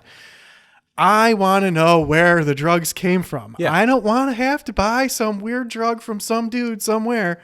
I don't know where it came from. And I was like, no, I don't know what that is. You'd be smoking freaking, who knows what it is. And that's the main reason. You know, I enjoy smoking. It's fun to puff every now and then.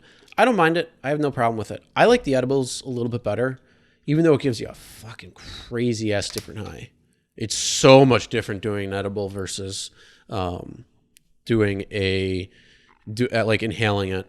So much different. What about what are all the kids? Now this wasn't out when I was vaping? No, the kids are doing the dabs. What about the dabs? Have you done the dab? No. Okay. Never done the dab? No. Apparently that'll put you over the fry out pretty good too. Those are what all the young kiddos are doing is the dabs, the oils now. Yeah. I mean when I was young, like I remember there were oils. You could get the THC oil, but that's going to be like legit. Yeah. But then, see, the whole problem is, and that's why I never took any kind of, and also I broke my arm when I was a kid. Did you ever smoke weed? No, not once ever. Yes, I mean it's definitely like if it was legal or I had the ability to get it more, I would probably do it more. Okay. But again, it's more the fact I want to know where it's coming from. Yeah. Well, and if I knew like somebody was growing like right there and they're processing it, and I'd be like, okay, yeah, give me some of that. I wouldn't have a problem doing that. But it's more knowing like the source behind it. Just because, you don't want those pesticides, herbicides, that shit that can kill you. You don't want it laced with something that can hurt you, or you don't want it laced with heroin or something that's on it. So all of a sudden you get this crazy different high, and you're like, "What the fuck is going on?" You feel like you're invincible because you're using it with heroin. So there's definitely things that you want to watch out on. But I mean, I would definitely do it a lot more because for me, it's nice. It's relaxing. It's enjoyable. You can focus. It cuts out the noise for a lot of things. Yes, it can make you hyper aware. Yes, it can do all this stuff, but it can also bring you in and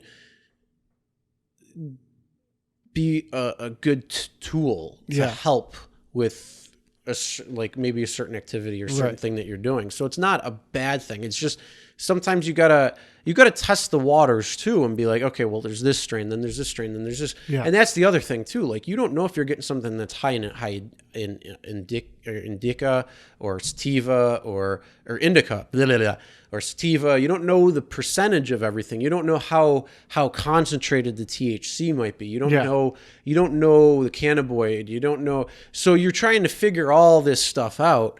And when you have the strains that have been done by like these shop fronts now, you see everything about that strain.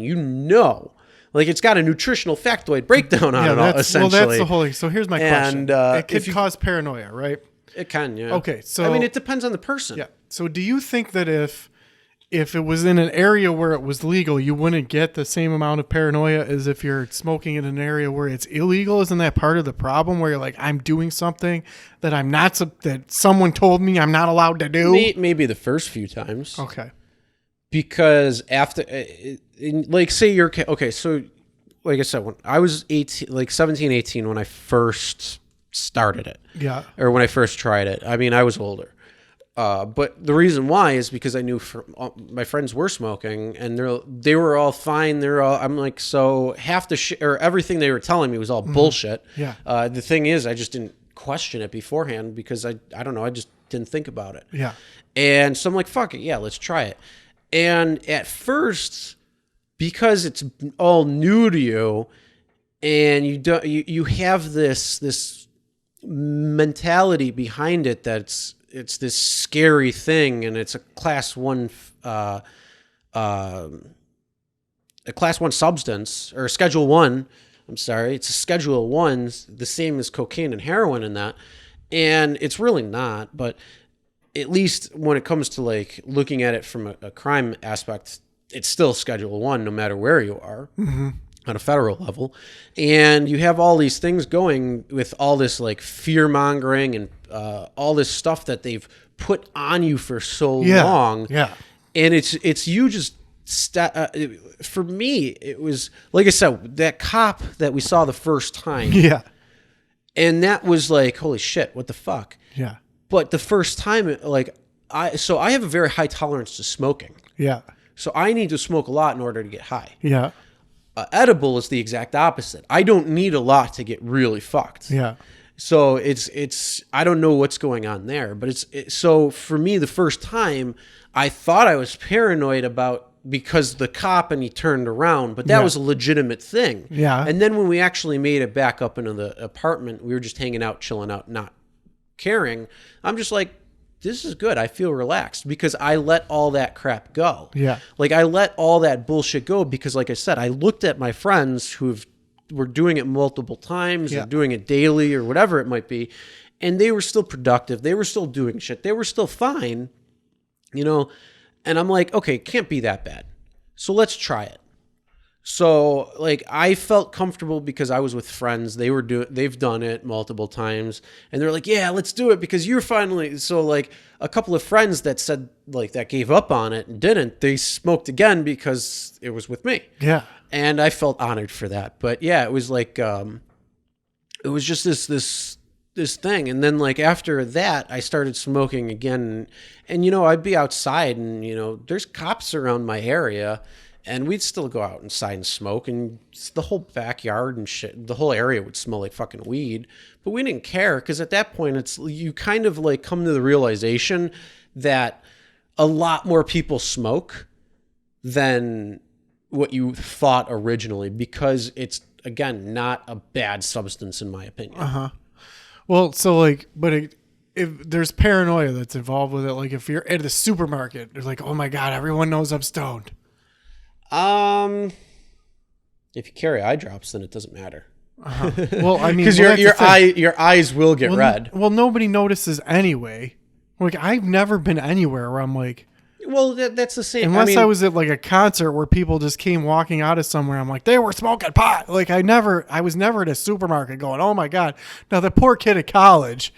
Yeah, I mean, but other than that, nobody notices or cares. No, and that's the thing. And the whole thing, I don't think it's paranoia. I think it's hyper awareness. Okay.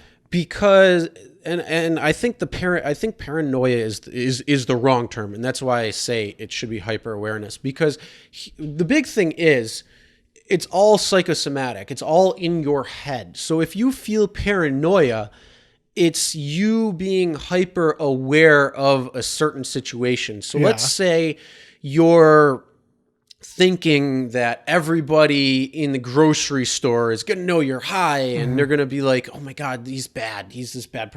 That's in your mind thinking, people who smoke weed are bad people, when in fact, that's not the truth because we're all in the middle. Everybody does it.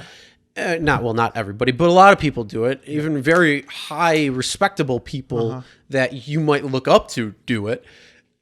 And I mean, I'm not going to name names because I don't really care or whatever.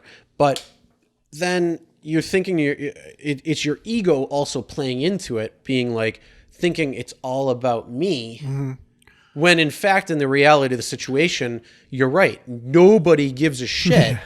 They just you're just a body that's walking by picking out groceries. Well, my question is like, so unless you're sitting there and being like, well, yeah, like, dude, my hand. Like, if you're legitimately fucked out of your mind, where you should be on the couch, you shouldn't be in public anyway. You're not going to be in the store. Well, no, that's my question though. So if I went to a place like Canada where it was illegal, it's legal. Yeah, would I feel 100% legal? Yeah, in Canada, would I feel more comfortable, or if I smoked it, I'd be like, "Oh my God, the police are going to come and arrest me." That's the problem. That's the paranoia. I mean, that could play part into it, and that's the whole thing. You're thinking about it, so you're hyper aware of that situation. Yeah. So now you're looking around. You're like, yeah, is there cops around? Is there cop? That sucks.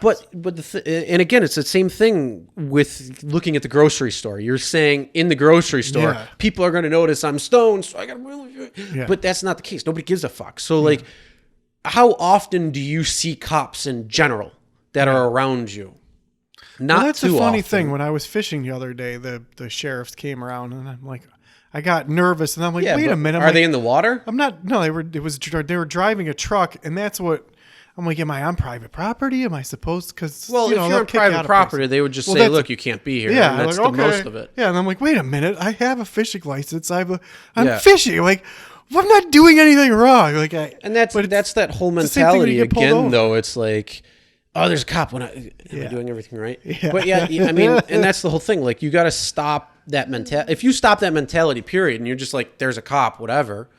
Like, you don't, like, you're not doing anything wrong. Well, that's There's how no I normally problem. am. Like, when I was in the supermarket, I didn't have my little tag to get the discount, and I'm like, "Excuse me, officer, checking out your food next to me. Can I use your tag, please?" Yeah, And they give me a little key card. I don't care. and that's the whole thing. But yeah, I think it's more you're hyper aware of something, Well, that makes sense. and instead of being truly paranoid, because yes, I mean, there's people that go in the corner and they're like, oh my god, oh my god, oh my god, oh my god. Well, But then don't do it again. That's it. I mean, there could be a number of reasons. Maybe you smoked way too much of that. Maybe that's a strain that you shouldn't do. I mean, there's so many strains. It affects the body of everybody who does it differently. Yeah. There's a lot of different factors. So if you want to smoke weed and try it, you just try different strains until you say, okay, this is what you, and then you say, okay, this is what this one did to me. Okay, this is what this one does to me. This is how, so then okay, well, if I want to work out and do it, then I can do this. I smoke this one before I work out. Yeah. And I'm really good and really toned and honed into that. Yeah. And my mindset's good and all this. And then if I do this one, this is the stuff that really relaxes me. This is the stuff that really makes me want to like go and do something. Yeah. So where you're at. And again, if you're getting it from your local dealer, then you don't know what you're getting unless you get the same, unless they can get the same stuff and it's that same stuff. Unless you have Grateful Dead friends that grow their own in their closet. Yeah. But my whole thing is, I tell everybody this because people are like, oh, if you have some injuries, you should try eating edibles, or you should try doing a dab, or try this volcano thing apparently, or you should try smoking. I'm like, I like being sober. I don't drink. Mm-hmm. I like being sober, and I don't like even emotional fluctuations. So yeah, but I mean, it's nice to take a break. It is. The thing is, you used to drink. Yes, I have drank before. And you've gotten drunk. Yes. I had to hold on to the ground to keep from flying off the earth. So you got really drunk. Yeah. Are you sure that didn't have some sort of like wormwood in it or something? Yeah. But no, I mean, I was drinking absinthe. Sure. The thing with alcohol is much different than marijuana. Yeah. Much different. Yeah. Because alcohol has, or the way it's hard to explain. Because again, you know what? I can't even explain it because it's going to affect me different than it's going to affect you, and it's going to affect. Well, the whole thing with else. alcohol is probably the same thing in a different scenario than with marijuana. Alcohol, you have beer, you have wine, you have liquor. There's a ton of different kinds. You have different flavors, you have different fuck proofs, you up in different ways. Yeah. So like the Devil Springs, which is 180 or something ridiculous proof. I know. I had this vodka, this port or this Polish vodka was 190 proof. Yeah, it's like, probably the Devil Spring. No, it wasn't. It was something else. Dude, me and my friend took a shot of it. Holy fuck, that shit burned. Yeah. It was. I mean, it was smooth, but it burned. It's like, holy fuck. Yeah, Devil Spring vodka. Yeah, that's not what it was though. It was something else. It's 190 proof. Oh, Everclear's 190 proof. Yeah, there's quite a few that are. Oh my god! You could go to Premier Liquor, and there's quite a few that are 190. I mean, it's literally almost 100% alcohol. Yeah. It's crazy. That's nuts. Fucking crazy. Now, okay, so that's going to make you angry, probably. I don't see how you couldn't be angry after drinking the 190 proof. You're like Hulk. Yeah. I'm gonna make a Hulk, and it's gonna be 190 proof, and the other 10% is going to be green food coloring. That's it. So I'm gonna call it the Hulk. But yeah, I mean, you're right. Different kind of alcohol does have a effect. It affects you differently. Yeah. You know what? For some reason, when I drank Budweiser, I felt violent. Like I felt frustrated and angry. Mm-hmm. Yeah, and it's the chemicals, the chemical reaction.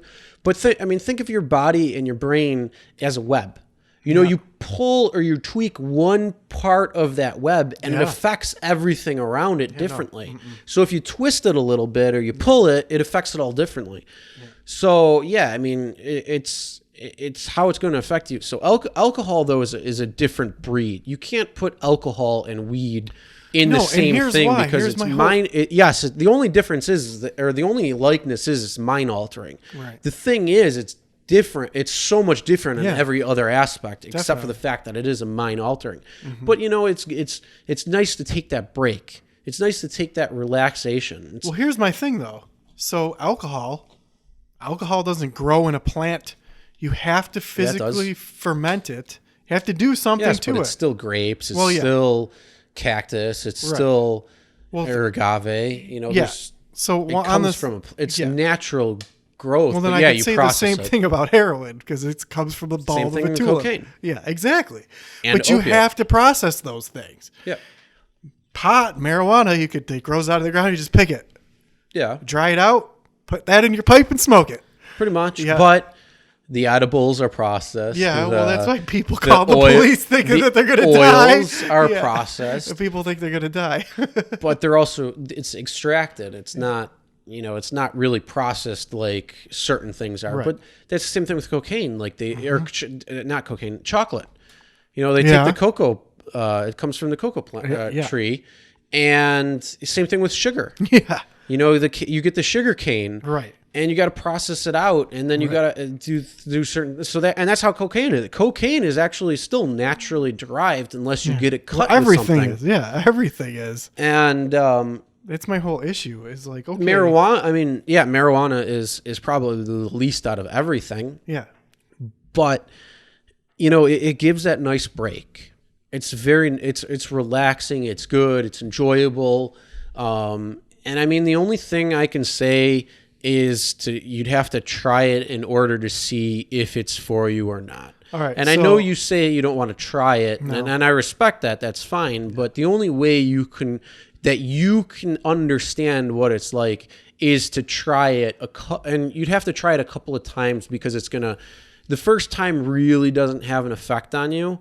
But after you do it a few times, then you can actually understand really kind of what it's like. Yeah. All right, so I tell everybody, and you can do it as a science experiment. Well, I tell everyone the same thing. When I used to say when I'm 87, but who knows? So now I'm going to say when I'm 74. What if you don't live that long? Well, I will. But when I'm 74 years old, then I'm going to take all the things. I'm going to try the ecstasy. I'm going to try the cocaine. I'm going to try the heroin. I'm going to try the. Why wait? Well, because I don't need my brain when I'm 74. I need my brain for later. It's not going to mess you up now. Your brain isn't going to get messed up on marijuana. No, well, I like being sober. Like I don't. No, I get that. I get that, but I told while you were upstairs. It's nice to have a break. Yeah. Well, that's when I go to sleep. No, that's not a break. That's my break. That's not a break. I mean, yeah, it's. So while you were upstairs, so here's what happened to me.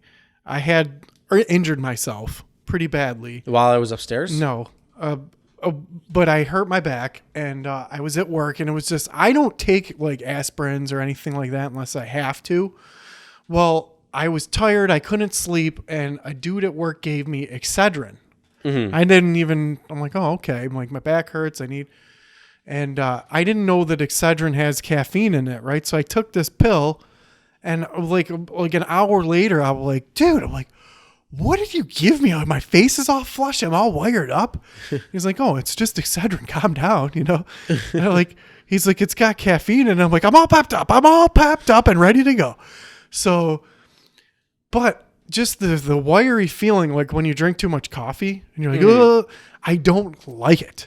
Yeah, but you're not really going to get that from weed. Well, I know it's different than caffeine. It's different than alcohol. But I like being sober. Weed is technically a downer. It's not a upper. Yeah. And caffeine is an upper. Yeah. It's a stimulant. Well, that's what I mean, though. Same I thing as don't like cocaine any and- fluctuation in my mental stability. I like being sober. I like being present, and I like everything. Yeah, to but be okay. smooth. Well, you like meditating. That's Yes. mind altering. Well, that's resetting you back to your. That's still mind altering. It's you taking the break and putting your Yes. mindset into a relaxed state. So yes, you are taking the break. Yes. But Perfect. Without. but you're any still substances. doing the same effect. It's just that it's going to feel different. Yeah. Yeah. Now, when we do our float tank, which we need to do that soon, Yeah. It's gonna be fun. that is essentially, apparently, from things that I've heard, it's going to be a mind altering experience because your brain in the float tank, because the water is the same temperature as your skin, you're floating, there's so much salt in there, so you're just there. It's pitch black. You don't see anything. You don't hear anything. You don't smell anything. You're just there, and your brain, for the first time, can go anywhere it wants because it doesn't have any external stimuli stimulating it. Yeah. Everything is quiet. Yeah. Noise is quiet. So it's going to essentially be a trip of some sorts. Well, I've heard stories of people achieving that kind of state through meditation. And that's not what it's like for me. I don't know if my brain is broken. So I just sit down. Maybe if I was in a different scenario, but I have not achieved any kind of extrasensory senses through meditation. Yeah, but you just started. No, that's true. People who do it have been Yeah. studying Yeah, that's true. it for a long time. Yeah. And also, I only do 20 minutes a day. Yeah, they're going to be studying the breathing techniques. They're going to be actually, they might be taking some sort of psychedelic as well too. Well, no, That's I've heard that like- people can achieve the psychedelic state without taking the hallucinogens through meditation. Yeah, but I don't- sometimes the tea that they're drinking or the flower or some sort of smell or can start them into that. That's why like ayahuasca with shaman is big. That's why there's these different things that they smoke, these different rituals, because no matter what you think, it's still a mind altering substance. Well, it here's just the affects craziest people thing. differently. Here's the craziest thing. When you talk about ayahuasca, how did people figure out if you take this root and you take this leaf, only this specific kind of root, and only this specific kind of leaf from this tree and the root from that tree, and you put them in a bucket and you mix them together, whatever they do for a specific amount of time, it creates ayahuasca, which is a powerful hallucinogen. How the hell did they figure that out? Like, I don't. Well, it's been around for an extremely long time. How? Who figured, like, okay, you know what, I'll take this leaf Nobody and knows. mix it with this root. You're not gonna and really get it know. all fucked up. Well, How did they figure it out? well, How come it wasn't I'm sure that leaf? somebody's and that tree? hungry That's gotta be and what it trying is. stuff, and then all of a sudden, I mean, it's gotta be think of what the it Vikings with mushrooms, psilocybin. That's kind of how, and I think even that happened in New England too. Well, so the whole thing Or is, something. okay, so I find this mushroom, it's growing on cow shit, but I'm hungry, who cares? I eat the mushroom because I'm starving, and all of a sudden I'm tripping balls, right? I get that. It's a mushroom. Mm-hmm. You don't have to mix it with another thing. Like, imagine Yeah, if you but- had to take a dandelion leaf But and a mushroom and boil it What is ayahuasca into though? a drink. What is the drug in So ayahuasca? there's DMT in the Yes. root, and So then the leaf DMT is the MAO inhibitor that allows your body to.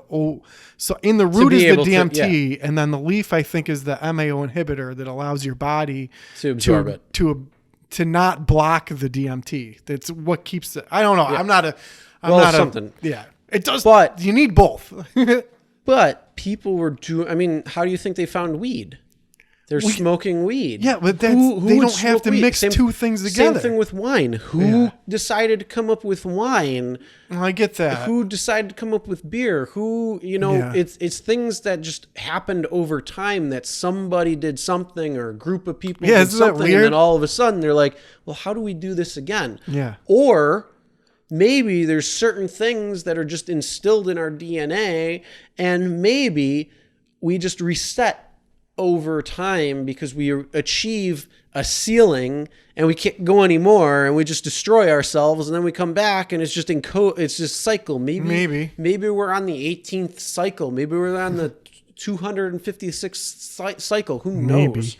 We don't really know. I mean, even our history is still changing to this day. Because they thought that the first great civilization were the Egyptians, where now they're finding out that's not true, that the great civilization could have been thousands and thousands of years before that. Well, see, who could know? Because today when I was at Letchworth State Park, I was looking, there's 3 waterfalls at Letchworth State Park, which is in upstate New York, and it's a beautiful state park. You should go there if you're there. And there's 3 waterfalls. I forgot about the lower falls because everyone only goes to the upper falls and the middle falls. Mm-hmm. Well, then I went to the lower falls before I came here, and looking there, the upper 2 falls, they have all, it's all tourist out. Like there's guardrails and everything's made out of stone. The lower falls, they didn't do anything to. It's like all mud and dirt paths. You could literally walk off the edge of the falls if you're not careful. Yeah. So I'm down there like walking through the mud, and there's just bushes, and then there's the falls, right? But I just was looking down the gorge. Like that takes millions of years to form those falls. I'm like, how long has this water been falling? It could, but it could have been. It couldn't also be short. It could be shorter. Yeah, because it's shale. It's not very thick stone. Yeah, and that's the whole thing. It really depends on how it broke down, and how rough the water actually got at times. Yeah, but just looking at the way that it carved all of the. Plus, also another thing too is the glaciation. Yeah. You got to think of that too, because glaciation that occurred really changed this landscape around here. Yeah, that's the craziest thing. So that was, even if it only was 10,000 years or even 100,000 years, compared to our lifetimes, that's a long time. But that's only a very short time. Yeah, in the amount of how long the Earth is spinning. Mm-hmm. So who knows what was out there? Exactly, we don't know. I mean, the thing is, the planet could have been. The planet, there could be no beginning or end. Yeah. Like, more and more scientists are like, the Big Bang might never have happened. Yeah. So it's, there's larger amounts of scientists that are starting to question the Big Bang altogether. Mm-hmm. And so, again, and that's what I hinted at way earlier, looping back, saying, science isn't always necessarily fact. It's theory, like... Theory is not fact. Right. It's a thought. It's an idea. And until there's tangible proof and evidence, you can't say that it's fact. Right. Until then. So that's what science is. It's building facts to get the best truth. Like, well, I mean, you got to build theories first. Yeah. So then that's the whole point of science. You test your theories using science. Yeah, but what's step 1 in the scientific method? Hypothesize. Exactly. So you got to form the hypothesis, which is form your theory, and then you test the theory using science. Well, no, using certain special means. Yeah, but it's like you can't. Oh, did you hear that they think that they might have spotted a neutron star and a black hole colliding recently? Yes. It was LIGO and Virgo, right? I don't know. I just saw it really recently. I saw it like literally like a week ago, or not within the last couple of days, actually. Well, I believe that it's LIGO, which is what detects the gravitational waves. Yeah. And Virgo, which I don't know what that is. Yeah, I think it's kind of the same thing. It might be a little smaller or something. Yep. LIGO and Virgo detect neutron star smash-ups.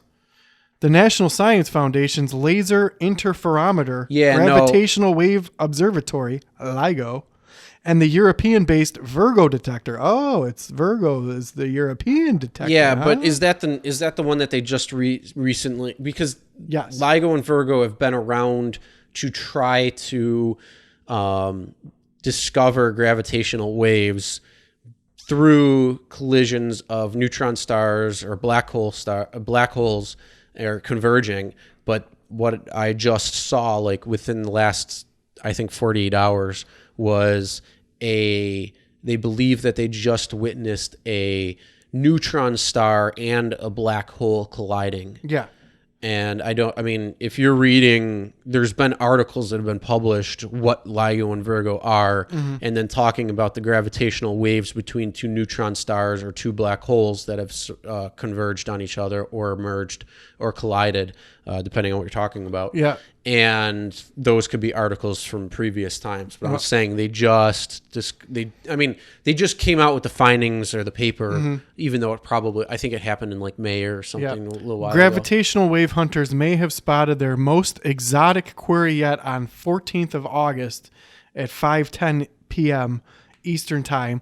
A trio of gigantic detectors in the United States and Italy detected a pulse of gravitational waves, ripples in space itself, apparently set off when a black hole and a neutron star spiraled into each other about 900 million light years away. That's a long time. 900 million light years. And Well, you can feel the gravitational waves. This is what here. is hard for my linear brain to wrap my head around, is that there's waves in space. It doesn't comprehend. Like when I was at the pond today fishing, I had to just stop at this I saw a trout pond on my way. I'm like, oh, I got to stop and cast a line. And well, when you cast a line and then the wave, the ripples, and they get bigger and bigger and bigger, I can't physically imagine that in my head. But that's because you haven't studied it. You don't know the theories behind it and the thought process that goes in behind it. If you started looking things up online that were putting into visual way, you probably be able to understand it differently. So you mean, it's your mind that's thinking about certain things. So you mean that LIGO, which is the space detector, uses a straight laser this way and a straight laser this way, and it uses the difference in wavelengths between this laser. I'll point it this way. No, it's not the It difference. uses the difference in wavelength wavelengths between this way and this way. It's the difference it's the movement between the lasers. It detects the motion of the laser, not the distance between. No, it detects the difference in distance between this laser and this laser. So when this one shoots this way and this one shoots this way, it measures the amount of time that the beam bounces off of this and bounces off of this, and they're different because of the gravitational waves. That's how they detected the wave, right? That's the way that I understood it from. Okay. This yeah, thing. I haven't But really. that's probably studied wrong it because I'm far not. enough. Yeah, I don't go to Caltech. I mean, I'm actually lying. I looked it up a while ago when they first said it, but I don't remember what it is. So, well, that's probably wrong. You're probably, it's who knows? Is it a phase shift? Who knows? So, but the idea of a wave that's invisible, that is distorting space, I can't wrap my head around, even though I know how it works and how they're allegedly detecting, and I probably did a horrible description on how the LIGO actually works. There's probably a Caltech scientist right now. It's like, it doesn't work that way. But LIGO's mirrors are bobbing in a pond of gravitational waves, which are more complex, but still cause the motions to differ from place to place in a characteristic way. The subtle changes in distance can then be registered by a detector, put in place to monitor the laser light returning from the two infrared arms. So yeah, you're right. Okay. Yeah. So it sends it out, Yeah. and then it measures the time it takes. The difference between this one, and then they're like, okay. Yeah, because a gravitational wave, when it passes through, when it it'll hits, stretch or contract depending on where it is. Right, and the only thing sensitive enough and fast enough to do that is a laser beam, because the the beam is more straight than any other kind of light, right? It's directed. Yeah. So, and I get how it works, but I still can't fathom a wave of gravity. Like I don't. But that's the thing. That's because you aren't in that process. You don't. It's like death. You can't conceive death. You don't know it. Yeah. If you started studying, gravitational waves and the research that's out there and the things that are out there, you might then have an understanding, but you're not. And it's the same thing. Like if you are looking at sheet music, if you started playing the piano, today's your first day playing piano, and you look at sheet music and you've never studied it before, you just see these little things on these lines, and you'd be like, "What? I don't know what the fuck this means." But after you start looking at it and you understand it, you're like, oh, I know exactly what that means. I can play that in my entirety in my head, and then I can play it on the piano. And this, I mean, it's the same thing. Like you just don't know what you don't know until you don't know it. Yeah. And who said that? A lot of people say that. Or they're that. just talking about you can't know something if you don't know what you don't know. Comment, you can't know. That comment about the fake moon landing. Oh my God. But yeah, and that's the whole kind of thing right there. It's. Well, for me, like when you explain to me how a combustion engine works, like, a piston, the explosion causes the piston to go up. Like, I get it. I'm like, okay, I understand. Yeah, but you've seen it, you understand it. But when I try to imagine in my head, it's the same thing. Let's look at this is the easiest example I can give you. Matrix. Yeah. When Neo first gets in there and he's having the conversation, and he comes up on the guy and he startles him. And I forget what his name was in the character, but when Neo comes up and he's like playing on the screen, and he's like, "Oh, do you always look at it in code?" He's like, "Yeah, I don't even see the code anymore. I just see blonde, brunette, redhead." And that's the thing. Like you don't there's this whole world around you that you don't understand or you don't know because you've never really took the time to understand it, and because the concept of it is so big and grasping different. Like that's why Einstein was such a genius, because he was able to go in this thought process and come up with all of these different ideas and theories. And, even today, they're just still proving him right, even though every scientific experiment is to try and prove him wrong. But he had this theoretical mind that worked so differently and looked at the world and the universe so differently. And people are still trying to wrap their head around what he was truly thinking or what he truly saw, because he was so different in the way he was putting things together and his mindset and thought. And that's the one thing, like you have to let go of everything because you're tying things together. Like you think of a pool and you drop a stone in the pool and it's this still pool, but then all of a sudden you get these ripples. And yeah, it's similar to that, but it's not really. There's differences to that because there's going to be a lot of variables that play into it. But again, it's something you don't understand because you've never taken the time to truly dive into the reality or the research or the amount of information. You're looking at something, on a silver lining. You're looking at something on the surface when there's all this depth that goes into it. So that's the reason why you can't fathom it, is because you don't have the foundation to figure it out.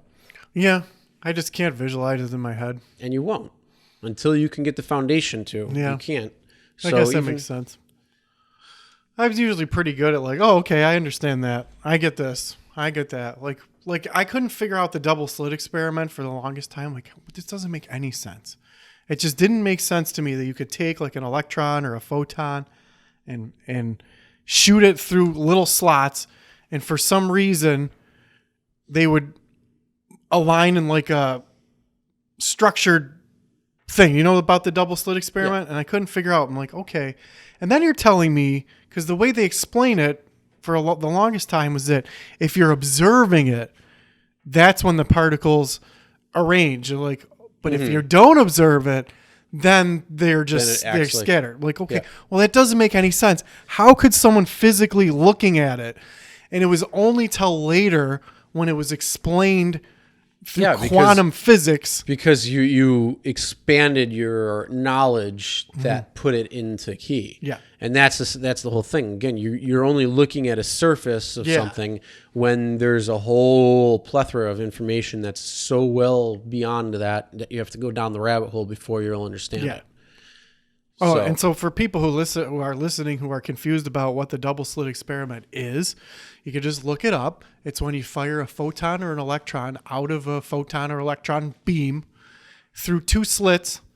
And if you're using equipment to observe the photons passing through the slits or the electrons, that is when it makes the pattern. It makes a specific pattern, no matter how many you fire. Two slits. Well, yeah, but it when makes, you're not observing it, it creates it's just a random splatter. Yeah. But it's a disrupted wave. So the wave acts normal, and then it hits the splits, and then it goes to almost like a two-dimensional wave where it's kind of like weaving and bobbing. Yeah. And then when it hits that back wall or the end, then it has a different structure to it. Yeah, so instead of two slits, there's like it's like 5, or something like that. So they make a pattern though, as if like if the electrons or photons are flying only into one certain space at each time, only when it's observed. I'm like, well, that doesn't make any sense. The fact that I'm looking at it causes it to... It's just like trying to find an electron. Right. You can't find an electron. You can predict where it is. Right. And it's the same thing. Like if it's not observed, you don't know the coordinates. But if it's observed, you can know the coordinate. It's really strange. And the reason for that is not because my eye... Spooky. Well, that's what I thought. I'm like, this doesn't make any sense. But then once you learn enough, it's just like a magnet. So the equipment that you use to detect and measure changes the trajectory and causes the pattern. You're actually interacting with something. Mm-hmm. You can't observe something without interacting with it and causing it therefore to change. That makes sense once you learn. Yeah, like, well, wait a minute, how does my eyeball... And that's the exact same thing when it comes to... Yeah. I just don't know enough. Your gravitational. You just don't know enough, and you're maybe too proud to say that you don't know enough. No, I'm not. I don't know enough, but I just... Well, you were, because you're like, I just don't know. I just don't get it. I can't wrap my head around... So you got to do the research behind it and figure it out. Well, I don't think anyone knows, and you know how I know that? Because nobody understands how gravity works. But they're working on it. Yeah. That's what they're trying to do. They're trying to work on it. They're trying to understand it. And they're trying to... It's very elusive. It is. Ooh, things are going well. Like, I understand how the experiment works. I just don't get the mechanics of why it works. Mm-hmm. That's where I'm having a hard time, but nobody does. Nobody understands. Yeah. Like, nobody gets this. Nobody understands how gravity works. I mean, they're somewhat. Things are, but yeah, it's unique. You are unique, Chris, just like everyone else. I am unique. Yep, like everybody Although, else. here's the thing. Isn't there like 8 people on the planet that look just like you? I saw 8 people that look like me today. Oh, boy. Yep. I was there. Did they have turbans on? They did. You bastard. How dare you? I had to. I set you up for that one. I know, and I had to take it up. Okay, here's my question. And you are Italian and you're not. Yes, I am Italian. Give a good look at the camera so people know. You don't, but back up a little bit so they can... so they can see me? Yeah. He's not Fredo. That's Cuomo. I drove down Cuomo Park today. Oh, yeah. He used to call himself Fredo? Yeah. What? Did he say he's not Fredo? Yeah. Did you hear what happened? Well, refresh me. I read the article. Well, there's a video out, and it was this guy who went up to Chris Cuomo, who's a CNN anchor. Yes. And he's buff and handsome, right? He looks like a tool. A gorilla? Honestly, he looks like a tool. you know what? Chris Cuomo is a better looking version than Andrew Cuomo. Okay. Andrew Cuomo looks like a piece of poop. I'm sorry, I'm going to say it. Cuomo looks like a piece of poop. Okay. I don't know. Chris Cuomo actually looks like... I mean, he's a decent looking fella. All right.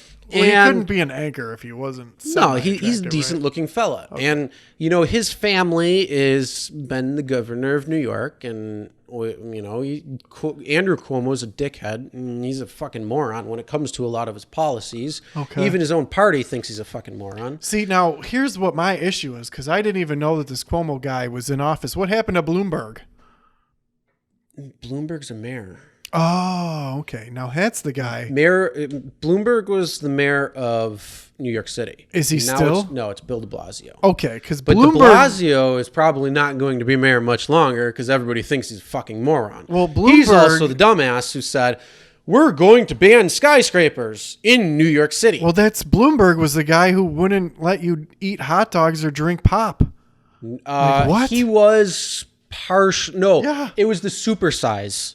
Yeah. It was the supersize drink. So you couldn't Yeah. get a 72-ounce pop, but Why? you could get a 24-ounce. So I could buy 3 24-ounces? Essentially, it was how do we make more money? Let's course. let's make a sugar tax. Of course. Let's remember that the Yeah. sugar tax was part of the was Yeah. a little bit to do with Revolutionary War. Let's refresh our history here. You know, the Boston Tea Party was part of the tea because of the tea stamp. But yes, there was also the Sugar Act. Don't forget about that. Okay. So it was just a way to make a little bit more cut, you know, from the teas. Hey, yeah, let's get the sugar. Let's tax the sugar. So we're gonna tax the Mountain Dew and the Pepsis Yeah. and the Coca-Cola. So that's what we're gonna do. No, but de Blasio says we're gonna ban skyscrapers because of New York. We're New York City. Yeah, let's ban skyscrapers. Okay. You're a fucking moron. And then he also said, well, we shouldn't serve meat on Mondays or whatever stupid thing he said. And it's like, dude, go fuck a tree. It's like He sounds religious. they're- Religious people No, say no it's- meat on Monday. It's this. Yeah, that. No, it's this green prerogative because cows are the biggest methane producers around. Well, you know what? Let's start farming deer. Okay. I Let's saw make- 2 of them today. They were let's- dead on the side of the road. Let's start making venison. Uh-huh. Because, you know, deer farts aren't as big as cow farts. I'm glad you said that. So here's what my thing was, because they kept making fun of, who was that? It was saying the cow farts were ruining the AOC. man bear pig. No, it was No, AOC was. No, it was Alexandria Hotez. no. Who's the guy way before him? El Gore. Yeah, that's it. Al Gore. That's the guy. We gotta stop. It's man bear pig. Yeah, it's man Everybody bear. will believe me now. Man bear pig is real. What is that? Some kind of pig bear man? So No, it's man bear pig. It's man bear pig. So Oh, I love South Park. so great. So, well, Al Gore. Now, is it correct where he said that cow farts was the methane? No, there's The- a lot of things that produce. Can you put that back? It's kind of bothering me. Sorry. Here was it here? Twist it out. No, twist it out because Big Ben's got to show the camera so people know what that is. Okay. Here. Yeah, you do. Okay. There we go. Was it there? Was it there? It's I don't know. It's right around there. right But I here? just want Big Ben to show outward so people know it's Big Ben. Okay. So here's the Considering we're in a studio that is recorded. yeah. Is it Al Gore who said that it was cow farts that were ruining? No, AOC was talking about cow farts. Well, no, because the cow farts was Al Gore. Pretty No, sure. AOC. That's Yeah. why she's known. I mean, she's Okay, known well, for saying a lot I of don't stupid even shit. know who that is, but did she say that 15 years ago? Because she that's said- when the cow farts thing came out. Well, It was Al Gore. there's a lot of people that said it, Yeah. but she's the one who's like making the Green New Deal or whatever the fuck she wanted to call it. Irregardless, so she's piggybacking on Al Gore. Irregardless, someone I heard, I'm not sure, She should start drinking the that, bleach. that cows don't even fart the methane, that they burp the methane. It's pot. Yeah, I mean, Is that true? I have no idea. I'm not a farmer and I don't study cows. I so just have drove no by idea. a whole bunch of farms. I'm sorry, but I need meat to eat to live. I mean, we are meat eaters. If you want to take away cows, then you're going to start taking away people. That means the 330 or 350 or 360 million Americans that are in this world kind of need to be downsized then at that point. Now you're talking some bad shit. Okay. Cows do burp methane. They don't fart it, they burp it. Well, maybe they Okay. fart it too, but they burp it. That's where the methane was coming from. We fart methane. And Hold on, wait. But- Do we burp methane too, or is that something else? Well, I think humans probably, why we eat a lot of grass and burp out methane. So Good, because we're in Buffalo. I want it to be a little warmer here. Yeah, me too. Holy cow. I want to see a fucking palm tree down the street. So now scientists want to mass produce seaweed that stops cows burping methane. Well, because seaweed can absorb it. Yeah. But trees absorb it, can absorb things too. Uh-huh. Like carbon dioxide. See, that's the whole thing. Like carbon dioxide got disproven pretty, well, it took a long time, but finally kind of got pretty disproven because, yes, there's more carbon dioxide production, but plants are greener. Like there's been no time that's like now where how big the leaves are and things because they're getting so much more. So there's more oxygen in the air. Well, so the they plants were kind of- pretty lush today at the waterfall. everywhere. I mean, They everywhere. were bushy and lush. Everywhere. I was like, wow. Because they're getting a lot of nice carbon dioxide. They're getting good respirational things. They don't. Photosynthesis gives them the food they need to eat. Yeah. For their energy. But yeah, it's. But then it's the hottest the planet's ever been. No, it's not Yeah, sure is. in recorded history, but it's been hotter. The planet has been much hotter. No, but so the increase in the heat. What are we going to do? Well, again, you can't really say that because you don't necessarily know. But that's what it says on the internet. Yeah, the internet's always right. It's always right. But here's the thing. That's the same thing. It goes back to those people who said that the ancient Egyptians were the first great civilization, and then they come to realize that 13,000 years ago, Göbekli Tepe was a city.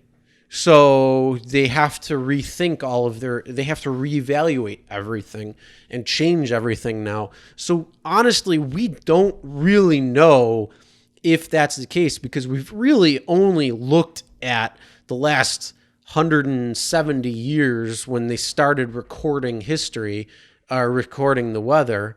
And then, you can only go get so much information by drilling ice and looking at certain things. You only get so much information. They can go back 800,000 years. Yeah, and how long has the planet been around? In fact, the planet's been so hot that rock used to be lava. Yeah, but that's a long time to measure 800,000 years. That's a lot. Yeah, but the planet is 4.5 billion years old. So that's not even 1% of the planet's age. Yeah. How do we know? Let's see that. How do we know? Because they keep saying, "Oh, scientists say." All the scientists keep saying, and I believe science. I believe in science, and I believe the scientists. Yeah, but you don't. And if they keep saying, okay, but what about? Hold on. What about the sugar industry that came out and said fats were the problems when there was heart disease and heart issues, and they paid scientists to say that it wasn't sugar that was causing it, that it was fat that was causing heart disease. Yeah. And now they're coming out to realize that these scientists were paid off or hired by the sugar industry to skew the results in a way. So that's the whole thing. Like that's not science. It's still coming from scientists, and it's still, I mean, you can do scientific experiments and you can fudge things to make it look like That's they're not legit, what's happening. But that's essentially it kind of is. No, it's definitely not. Certain things aren't and certain things are. Yeah. There's not one scientist fudging his results to say that global warming is real. This is a global consensus of scientists. No, yeah, but there's actually quite a few scientists that still question. And here's the thing, it's not global warming anymore. It's changed. It's climate change now. Remember that. Because the climate has never been static. We've only known it to be static for the last few hundred years to the last couple thousand years. It's been the weather's been pretty much the same. Yeah. So we don't really know before that or after what's going to necessarily happen. You know, can we be playing into it? Yeah. how much effect are we having? 95%. That's how much effect. We have a 95% increase in the amount of. Wow. Very interesting. Yeah, but here's the thing. What are the thresholds that the planet has? We don't know that. About 400 years. That's what Maynard James Keenan says. He says that. Well, first of all, No. Wait, we have 400 years left? Oh, Yeah. That's a better statement than what AOC said, where it says in 10 years we're all doomed. well, we're over the threshold already. Like we're past the point of return to where we can't. We don't know that. We can't. See, the thing is, The ocean temperature is already too much. This is still all speculation because we don't know what's going on in the planet itself. We don't know its corrective actions. We don't know what could happen. We just don't know. Like we only like the I know the what's gonna information happen. that we know is like a quarter of a quarter of a quarter of a quarter of a percent. Like it's not even like a grain of sand to the entire planet in the information that we actually know. All that's going to happen is that human beings are going to cease to exist, and then let's then the just planet, after hundreds of thousands of years, will go back to normal, and then some other species will. What's evolve. normal? How do you know that this is normal? It's not normal. That's what the problem is. No. I'm saying, how do you know that where we were was normal to begin with? You call it normal, but what if the ice ages was actually the normal that it should be? Those But happens we're way over too... hundreds of thousands of years. There's an equilibrium. And then the equilibrium has been thrown off, and there's no big deal. It's just the humans won't exist anymore. And probably a lot of other species. In the grand scheme of things, we really don't know what the normal weather on the Earth is because No, it not the fluctuates. weather. I'm not talking about the weather. I'm talking about species on the planet Oh, Earth. It's goodbye. Well, Yeah. according to Elon Musk, let's just nuke Mars and start terraforming it. Yeah. I really don't understand why he said nuke Mars. I Is it didn't to hear like, that. huh? I didn't hear that. Oh, this just came out like yesterday or 2 days What? ago. Yeah, it's like a brand new thing. Didn't they do that in Total Recall? Isn't that how they got all the oxygen on there? I couldn't tell you. I don't know, You've never seen the movie Total Recall? dude. With Arnold? I haven't watched that movie in years. What? Like, So there's the alien thing insane amount with of years. the giant alien handprint, and then Arnold puts his hand on I think it's Arnold, and then the giant rods melt all of the. Oh, Again, I haven't watched that. Holy movie. cow! Do you know how old that movie is? Not very old. It came out in the 90s. It sure did. It's fucking almost 30 years old. Yeah, such a good movie. I mean, I haven't probably watched. I mean, I haven't seen it in probably 20 years. Oh, that's Or what it over that. says. How? What, the All right. total recall theory? Well, what you said about Elon Musk. Yeah, well, yeah, because it's brand new. It just happened. So that's why the article just came out and probably popped up first on your thingy. See, that's how you can get your news. You don't have to read the newspaper. Jeez. Okay. When your phone is locked in that funny little... I leave my phone in my car because I'm not going to lock my phone in a funny little pouch. Here's what happens. Or it's very easy to be stolen. No. You keep the pouch. You just have to walk around with this stupid pouch. Oh, that's annoying as shit. But then, what if you don't unlock the pouch when you leave? Then you get home and your phone is locked in a pouch. Like, you can only lock it and unlock it at certain time? Yeah, there's these things. There's these magnetic things. I don't even know how they work. It's a thing. And you put your phone next to it. And it magically unlocks. See, again, my issue is like, help fix the planet Earth. You keep trying to bail out on the planet. Help fix the planet Earth. Why? Let's go somewhere better and say screw the rest of them. If it was better, there'd be life there. Well, we could terraform it. We don't know if there's life there or not. The powers that be may be hiding the fact that there's life. See, it is Total Recall. He wants to unlock the carbon dioxide that's trapped in the Martian ice rock. It is just like Total Recall. You need to build an atmosphere. Yeah. I mean, there's some atmosphere, but you got to build it up. We could just bring it there, just like in Spaceballs. Just suck the atmosphere out of our atmosphere, and reverse her from suck to blow and blow it all onto Mars. Yeah. You've seen the suck and blow of Spaceballs, right? Yeah, but it was a vacuum. It was a vacuum. That's what we need. And yeah. No, Elon Musk wants a Total Recall Mars. He probably was watching Total Recall. And they're like, oh, we're going to While he was smoking weed. Yeah, all we got to do is... He didn't even inhale in that. Did you watch that? I'm so upset they made such a big deal out of that. You know what he did? He did everything that a person smoking a cigarette for the first time Cigar. does. Cigar. Didn't even bring it in. It's when you cigar smoke that shit. Yeah. Who cares? He didn't. I mean, he didn't even inhale people. All I want to do is know what the 11% is. What do you mean? What does that mean? That's the weed that Rogan gave him. He calls it 11% now because that's how much the stock tanked when he did that. Okay. Oh, okay. Oh, that's funny. He said that in one of his podcasts. That's but hilarious. I'm like, oh, that's fucking hilarious. That's funny. But I don't think, I mean, first of all, it's legal in California. Second of all, let the guy do what he wants to do. Like, But he didn't even inhale it. if I had a major giant company Yeah. and I smoked weed on a podcast, Yeah. guess what? My stock would rise because those people would be like, oh, he smokes weed, so But what? he Who cares? didn't even smoke weed. That's what people made such a big deal out of. He didn't even. Hey, it didn't even smoke ingested it. into his body and beyond his definitely not. lips. No. It went into his mouth. Yeah.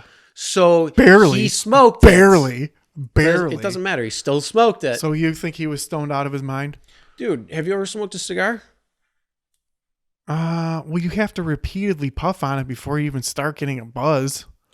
Yes, but it's the same thing. You breathe it in that way. So you still get some that goes in. I guess. And you got to... I think nicotine absorbs. Hold on. And you do have to admit, after he smoked that, he definitely changed his persona and I don't his think he did. words and his there was a clear shift that happened after. I didn't see that. See, he now had the weed. now that's your perception. See, Exactly, that's but exactly what you're talking about earlier. That's the whole thing. Like, I disagree. at the very beginning of that podcast, it was very dry. I mean, I like listening to it because I like Elon Musk and I like what he's I doing. do too, but I think it But was because he was very calculated. dry. Yeah, I think. And then all of a sudden he smokes a little bit, and then No, he's I a disagree. little more comfy, and he's getting No, and disagree. it took a lot. Well, again, that's your perception. No, So, because I seriously doubt he even had enough to get any kind of a buzz at all. It doesn't matter. And if There's- anything, it was the alcohol that was probably loosening him up because they were drinking. But nobody makes any big deal out of that. Oh,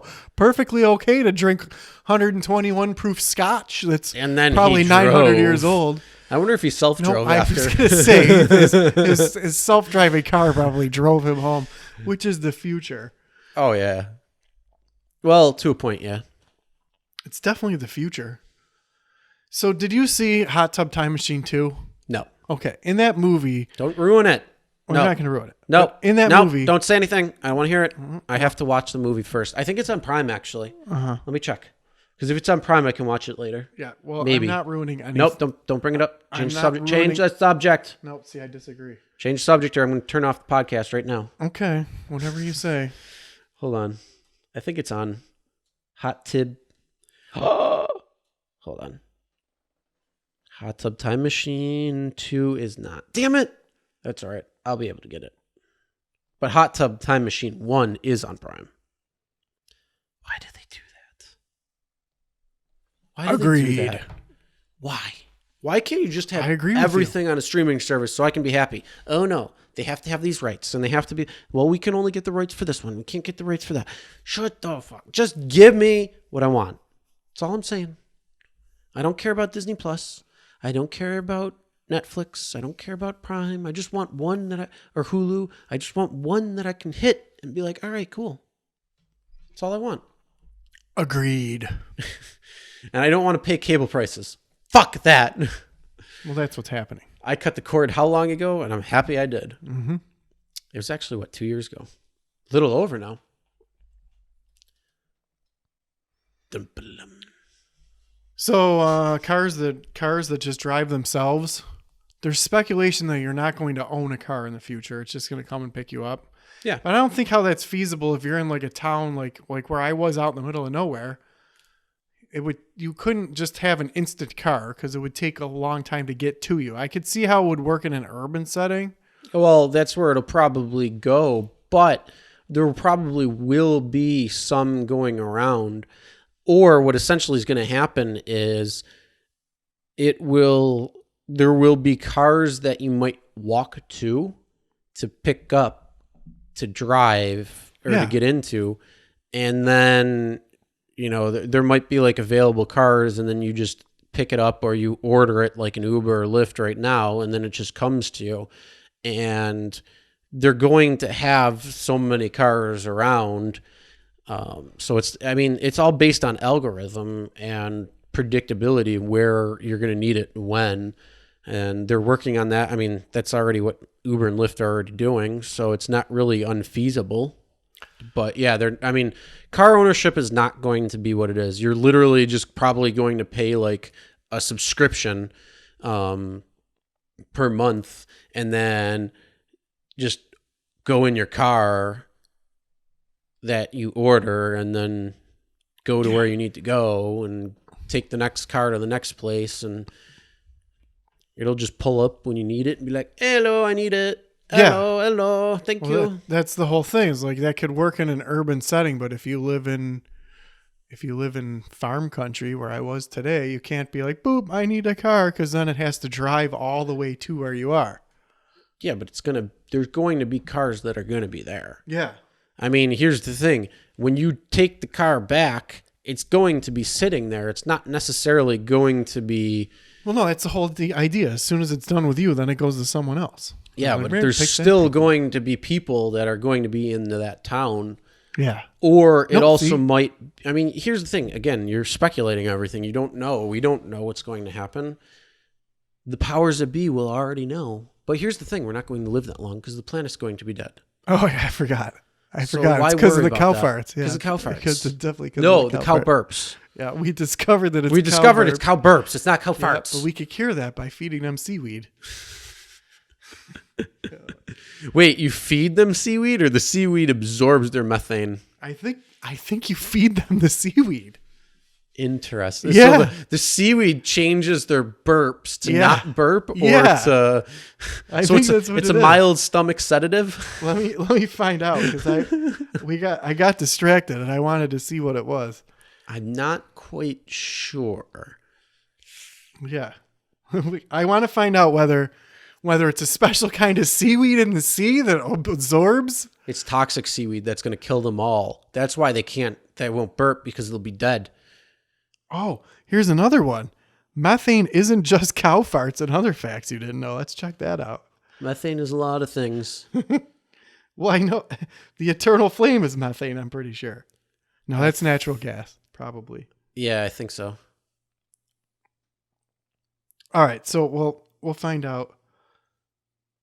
All right, so we'll check out the seaweed. We'll check out the seaweed story first. I think the seaweed is... I don't know. That's pretty interesting. Okay, climate change. How cow burps and pink seaweed can affect the planet. Let's check this out. I just want to know what pink seaweed is. Want to mass produce the seaweed. Now let's see if they have to eat it or whether it's in the sea. All right. I think it might just absorb it. Finding a way to farm seaweed on a global scale could dramatically lessen greenhouse gas emissions worldwide. Oh, they want to add it to the cow's diet. Pink seaweed asparagopsis. Asparagopsis? It doesn't matter. It's not important. Reduces the amount of gas produced by the cow up to 99%. So it helps their tummies. You can't, it's Pepto-Bismol. Yeah. It's pink. So now they want to, it is pink. So, well, we just solved the methane problem. There we go. Perfect. All right. Now let's move on to the car problem. Oh, wait, that's electric cars. Okay. No, okay. I'm glad you brought this up. So here's my problem with the electric cars. First of all, is that they produce just as much emissions as regular vehicles. You said it, sir. Because where does the power come from? That's the question. Where does the power come from? To my cow farts. It definitely does. My cow burps. That's all we need is the cow just needs to burp. I just need the cow to burp and fart into the fucking gas tank, and we're good to go. Yeah. Every burp and fart, I get 12 miles. Yeah. That's perfectly. My car is 12 miles per burp. Oh, well, here's something we didn't know. Methane is the primary component of natural gas, so we were both right. Oh, my good Lord. And then we burn. How do we heat it? We should all move south where it's warm. Yeah. And then we don't need to burn natural gas. No, see, everyone's like, oh, global warming. Well, it's going to be warm here. Mm-hmm. We just have to stay here. It's going to be warm. Yeah, but that means we got to continue what we're doing. So we got to keep the cows farting and burping, and we got to keep driving the big juggernaut cars and sitting in traffic. And then we have to do, screw, have every light just red where we're all just sitting in traffic all day. And then that way maybe we'll start warming the planet. So then here we don't have to worry about being cold. Here's my question. Why are people opposed to windmills? I saw windmills today. There's lots of windmills. Yeah. Why are people... So where I live, there's a big push to stop the windmill farm and the solar farm. To save the birdies. It's the birds? No, it's... You know what it is? It's look at who's funding this. And I guarantee you it's going to be like some shell company. Yeah. Why don't they want the wind and the solar? It's know. Definitely Shell. It's the Shell company that you said. Yeah. It's the company Shell. Yeah. That doesn't. It's the petroleum-based companies like Mobil and Shell. Yeah. They're the ones who are funding this. I get what you were saying. I was confused at first. Yeah. You thought I meant like a Shell Corp. Company Shell. Okay. That makes perfect sense. No, like those people are the ones who are funding it. They're funding this, and that makes sense. They're trying to make it seem like there's all these people that don't want, but. Well, so the windmill itself is not a great source of energy. No. It does create energy, which is great, but in low winds, it doesn't move. In high winds, it can't move because it'll blow the fuck up. Have you ever seen a windmill blow up? No, but there's lots of windmills and they're gigantic. Crap. You see one of those big windmills blow up because it's spinning too fast and it goes berserk. Yeah. They just blow up, and then all of a sudden one fin goes flying somewhere over there, one crashes into the ground, and it just blows up. Well, they're huge. That was very interesting. They're pretty big. Is that the first time you've seen a windmill? No, well, I've seen them before, but never like 2 feet away. Like I've never been up to where like it's right big. Here. Yeah, they're really big. And there's a lot of them. I'm like, wow. And then solar panels aren't bad. No. And it's just that we need them to be a little bit more effective and a little bit more efficient. Yeah. They're getting pretty good now. But they're really good, and the costs are pretty low. And how they're designing them, I mean, you can get a solar panel roof that looks like an actual asphalt roof, but it's solar panels, and it looks nice. Yeah. There's different companies that are doing it, so it's not just Tesla. There's other companies, and there's solar farms and there's solar wind, but there's also a windmill that's coming out now that it looks almost kind of like this bottle. So you flip it upside down, and it has the generator down here, and then in the wind it just vibrates like this back and forth, and that's how it creates the power. And it can do it in low winds because a little bit of wind pushes it and moves it. And then it can go on high winds because it only has, all the wind goes around it. Yeah. So it can go more. So that style wind, and all it does is look like a freaking giant bottle. But I mean, it's even skinnier. It's yeah. If you fold a piece of paper and make like a thin, like, you ever seen earwax? Like the earwax candles? The candles, it's kind of like similar to that size. It tapers off wider though at the top. So it looks almost like a open straw, kind of like this. Yeah, that's neat. And so that tech is pretty cool. But yeah, I mean, honestly, that's the way it needs to go, is these renewable resources. Have you ever had your ear candle waxed? No. I did. Do you believe it? No, I don't know. I always wondered, is it just wax or was it my ear wax? I don't know. See, I want to know. First of all, I want to know, was the paper treated with wax? So as it burns, it kind of trickles down just a touch. So when it hits the bottom, oh, look, you got earwax. Yeah. And then it burns because the flame.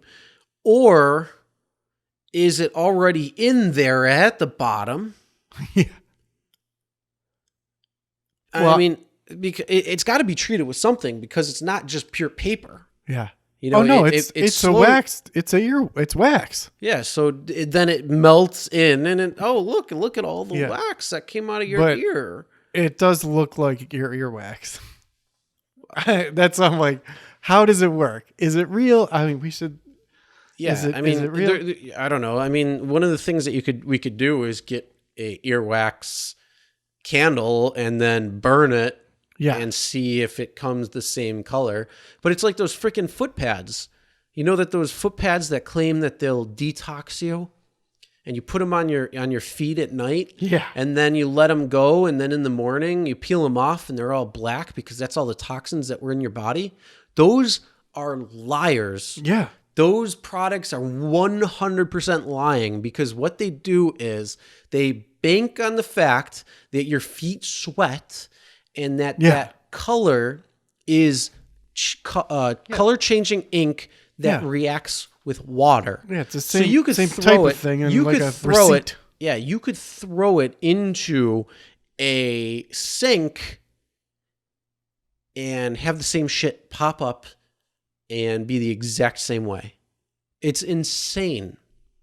And they say, like, I don't know how products like that are even allowed because it's complete fraud and complete bullshit. It's definitely crap. Now I'm looking up whether ear candles work. You're going to get both sides. You're going to get people who say, oh, yeah, it does. Oh, no, it's bullshit. That's why we have to buy an earwax candle, and somebody needs to do it, and the other person just needs to burn it, making it look like it's in an ear, and compare the results. That's the only way you're going to really know. First-hand experiment. You like science so much, let's try it. Yeah, well, I had the ear thing done, and like maybe my ears were just waxy, and there was just some wax left in it. I mean, I could see, like, if you stick anything in your ear and you have waxy ears. See, here's the big thing that if it's pulling it out because, you know, it's creating a vacuum and it's pulling it out, why would it stop at the base of it? Why wouldn't it continue its process all the way out? Because it's shoot itself out. Because you're laying on your side and the candle thing is like straight up and down. Yeah. So gravity is taking inside, over. It's creating a vacuum to pull it out. Only at the bottom of the thing, because the flame, you light it up here. I get that. But what I'm saying is it's still creating a vacuum because it's creating a vacuum to the source, which is the heat source, which is the flame. Yeah. So that entire thing should be in a vacuum state, which is pulling out, supposed to be pulling out your earwax. So the same, think of like a burning ember. No, I get it, but it's not strong enough, I don't think. I don't think the suction is strong enough. If it's not strong enough, how is it strong pulling enough out of to your ear? Pull it up a little bit, only a little. See, it's a low level suction. How convenient! Yeah. It's a little. Yeah, it's just a little suction. So here, hold on. I'm going to go on Amazon. It's right not now. like at the dentist where you're like sucking shit out of your mouth or something. It's just a low level. It's not power vacuum. Yeah, it's low level earwax. It's a low level ear suction. candles. Yeah. Here we go. How much are they? That's interesting. What's interesting? They have they do have them. I don't want a lot. Why do they have to give me like a fucking 30 pack of them? I don't want 30. See, here's the thing. I'm looking at them right now, and they have this yellow wax film on them. Yeah. And I mean, again, like I said, if you so that wax melts and then it combines with your earwax that's already in your ear and it makes it look like there's earwax. But according to the American Academy of Audiology, there is no scientific evidence that ear candling pulls out debris from the ear canal. Scientific measurements of the ear canals before and after candling show no reduction in wax. So it's all bullshit. So it's the wax that drips down Oh. from... Researchers even found an increase in wax because of the wax deposited from the candle. Oh, wow. No, but I'm looking at this ear washer room bottle system. Oh, that's neat. That's interesting. How much is it? One's $29.50. The That's other too one's much. $49.95. That's way too much. don't I'll know, spend you get- $5 whole to douche One's my ears. $29. No, this isn't douching. It's not an ear douche. This is a earwax remover with basin. So it looks like... Yeah, ear douche. I mean, yeah, essentially it is. But it... Huh? Oh, I don't know about that one. Yeah, I'm not really a fan of sticking water in my ear. I'd rather go to the doctor and get it sucked out. What about neti pot? Have you ever neti potted your nose? Nope. Do you know what a neti pot is? Yep. Yeah. I have zero interest in wanting to do that. You have never nose douched? No. I have zero interest in doing that whatsoever. I guess if I couldn't breathe bad enough, I'd try it. No. I'd try it. Well, if you find something that's effective for... I'll tell you what changed my life, though. Earplugs. For what? Well, I have a barking dog. The dog that barks. But when I put in my foam earplugs that I bought, just like I imagine sensory deprivation tank is going to be, the float tank. Mm-hmm. So the earplugs, it dulls out the outside noise. Like if you have a fan on in your room or something, you can't hear the fan. But I was nervous at first because I thought I wouldn't be able to hear my alarm. I hear my phone when it goes off just fine. You hear noises.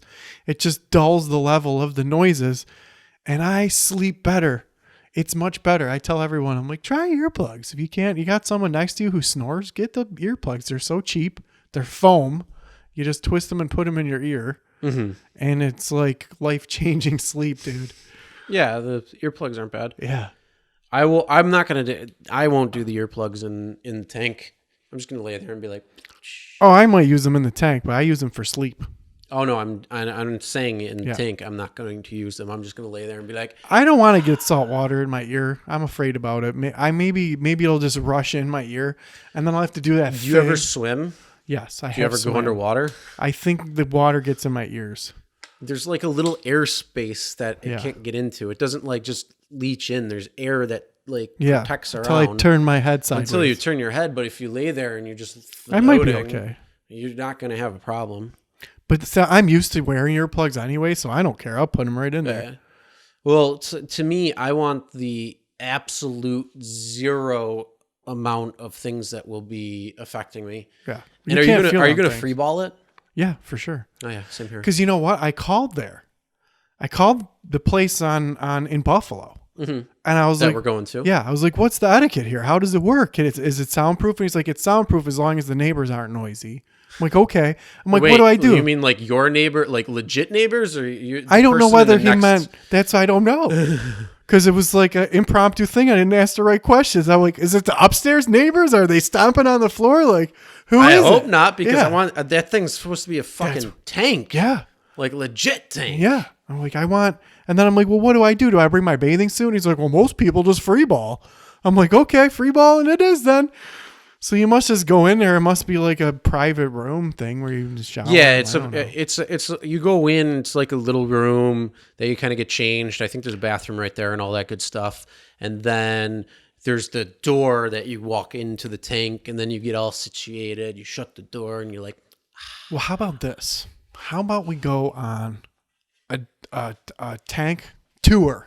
Because there's 3 of them around here. There's one by my house. Well, I want to go to Float first. Yeah, or Float we'll go to that first. one first, and then we'll go to the one in Williamsville second. My fine little ass needs the proper. Yeah, yeah. Well, I don't know which one is better than which. Who knows? That one's the best because that's the one that was done by Crash. Well, that's who said that. California. How do you know? Huh? Who said that? I couldn't find anything about that. It's on Flo's website.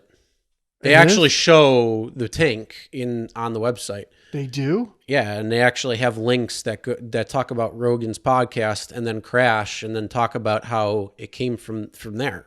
Like those are those actual tank, like his actual Good. tanks.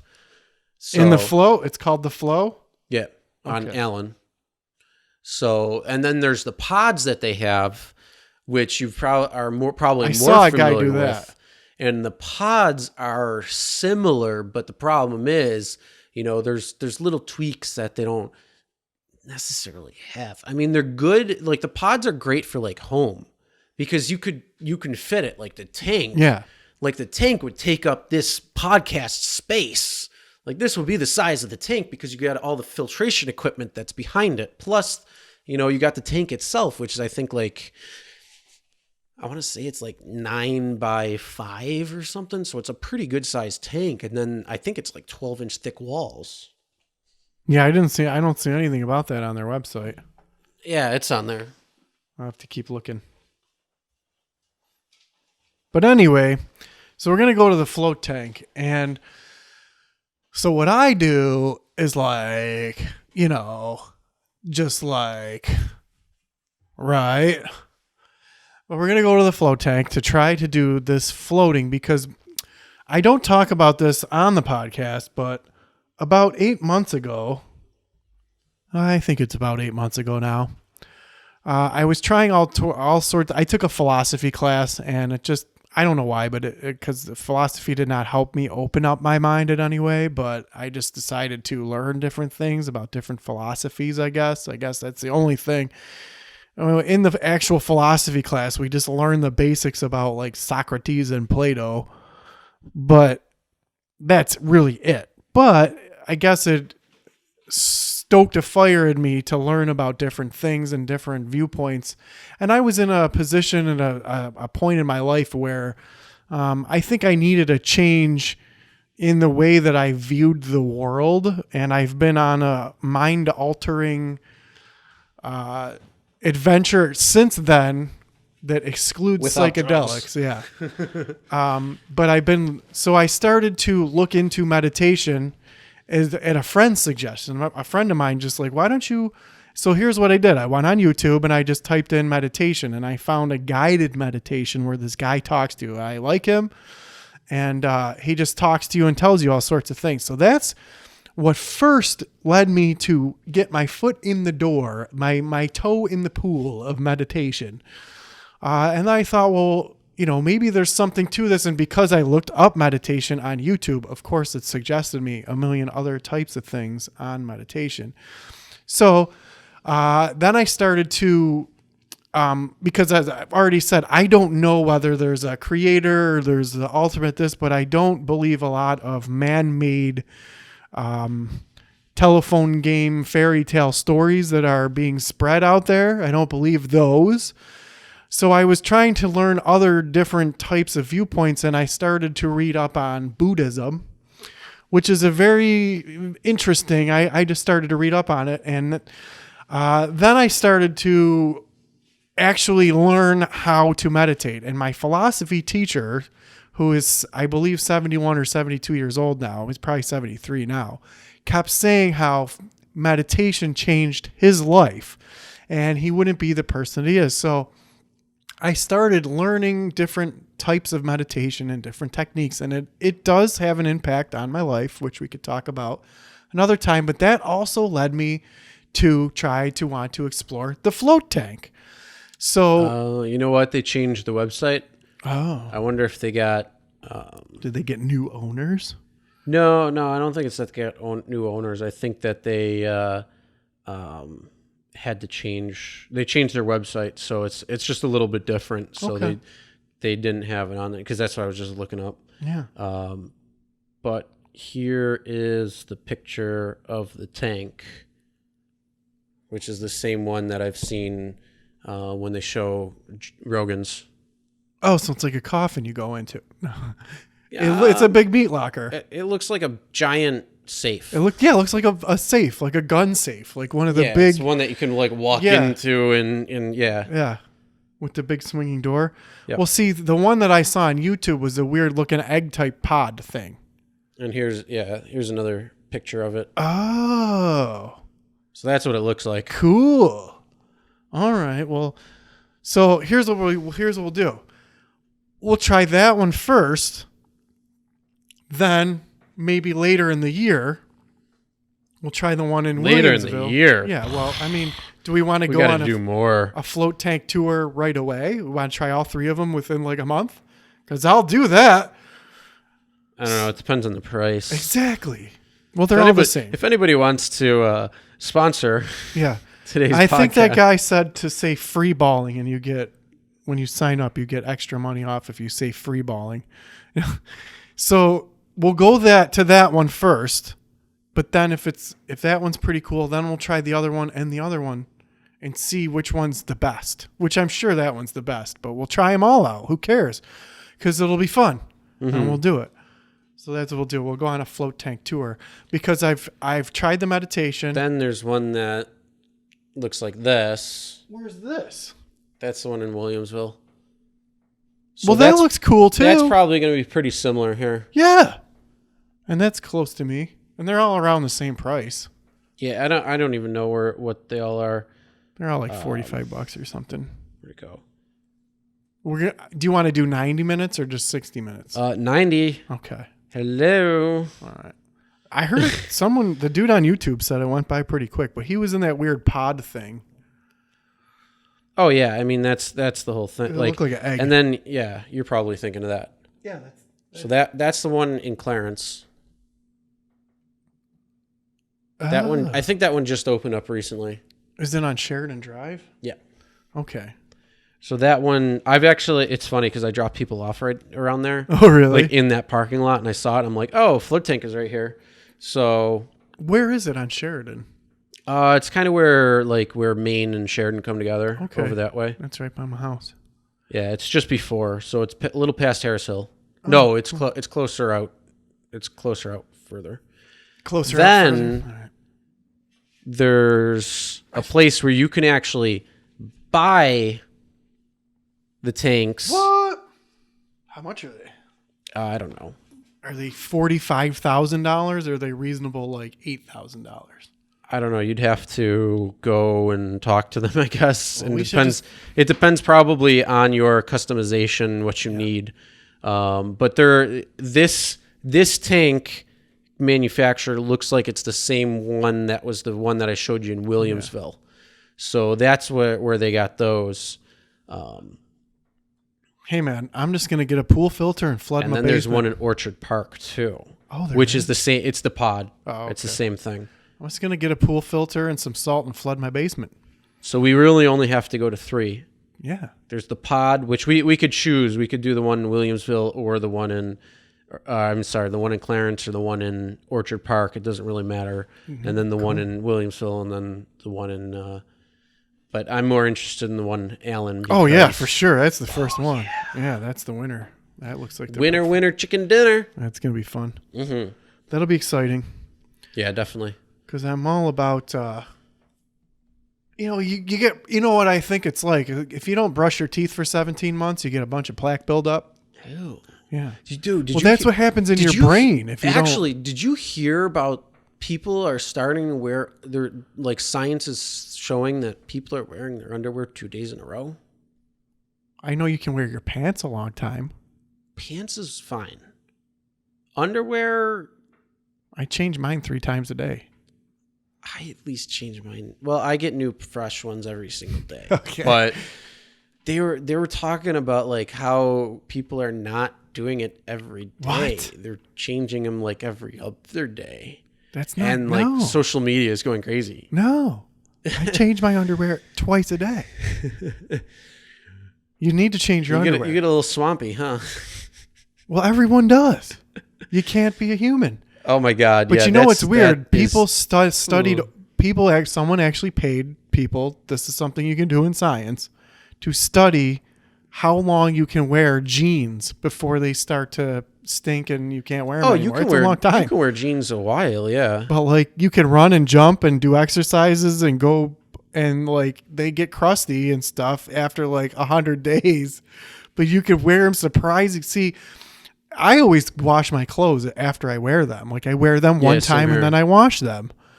But apparently you could just wear your jeans and keep wearing them and wearing them and wearing them and they just not going to get crusty. Yeah, they don't. It's nice. They don't get too bad. But yeah, you can get. I'm trying to scroll through right now to see if it'll pop up. But yeah, it's. I mean, they're protected because they're. You're wearing underwear, and then the underwear protects the outer clothing, so it's not really too bad. But even if like you like sweat or you fart through them, or like the jeans don't like emit odor. Like they don't, even though they're getting dirty, they are dirty. You can wear them; they don't get odory. Mm-hmm. Yeah. But no, I gotta clean my clothes. I'm sorry. Same here. Yeah. I mean, I'll wear shorts and not t-shirt, shorts and jeans longer. I'll wear them maybe a couple of times before I wash them. But yeah, I'm not. I'm definitely not gonna keep my underwear on the same. No, Ugh, that's kind of gross. Nope. Clean your shorts like a big boy. Yeah. No, I don't. Ugh, yuck. Mm-hmm. I just threw away all my underwear and bought all new underwear. It's under there. Underwear? Okay. Done. Yeah, I'm trying to find it. It's not popping up. Nope. Usually it'll pop up if you scroll through long enough, but who is not changing their underwear? I don't know. Nasty ass, disgusting people. Mm-hmm. I mean, let's face it. I don't always wear underwear. I'm just kidding. No, I know like 2 or 3 people who don't wear underwear either. And I'm like, no, you got, why? Why don't you wear at least boxers? Are you talking about men or women? Men. That go free ball in commando. I do every once in a while. I'm not going to lie. They just free ball it all the time. First of all, if you're free balling it in jeans, it's not comfortable. Jeans are not comfortable without underwear. Yeah, no. No, it's not good. They're not. No, if you're wearing like a shorts with a mesh, like a gym short with a mesh in it, or a bathing suit, I kind of get it. Mm-hmm. But wearing pants with why? No.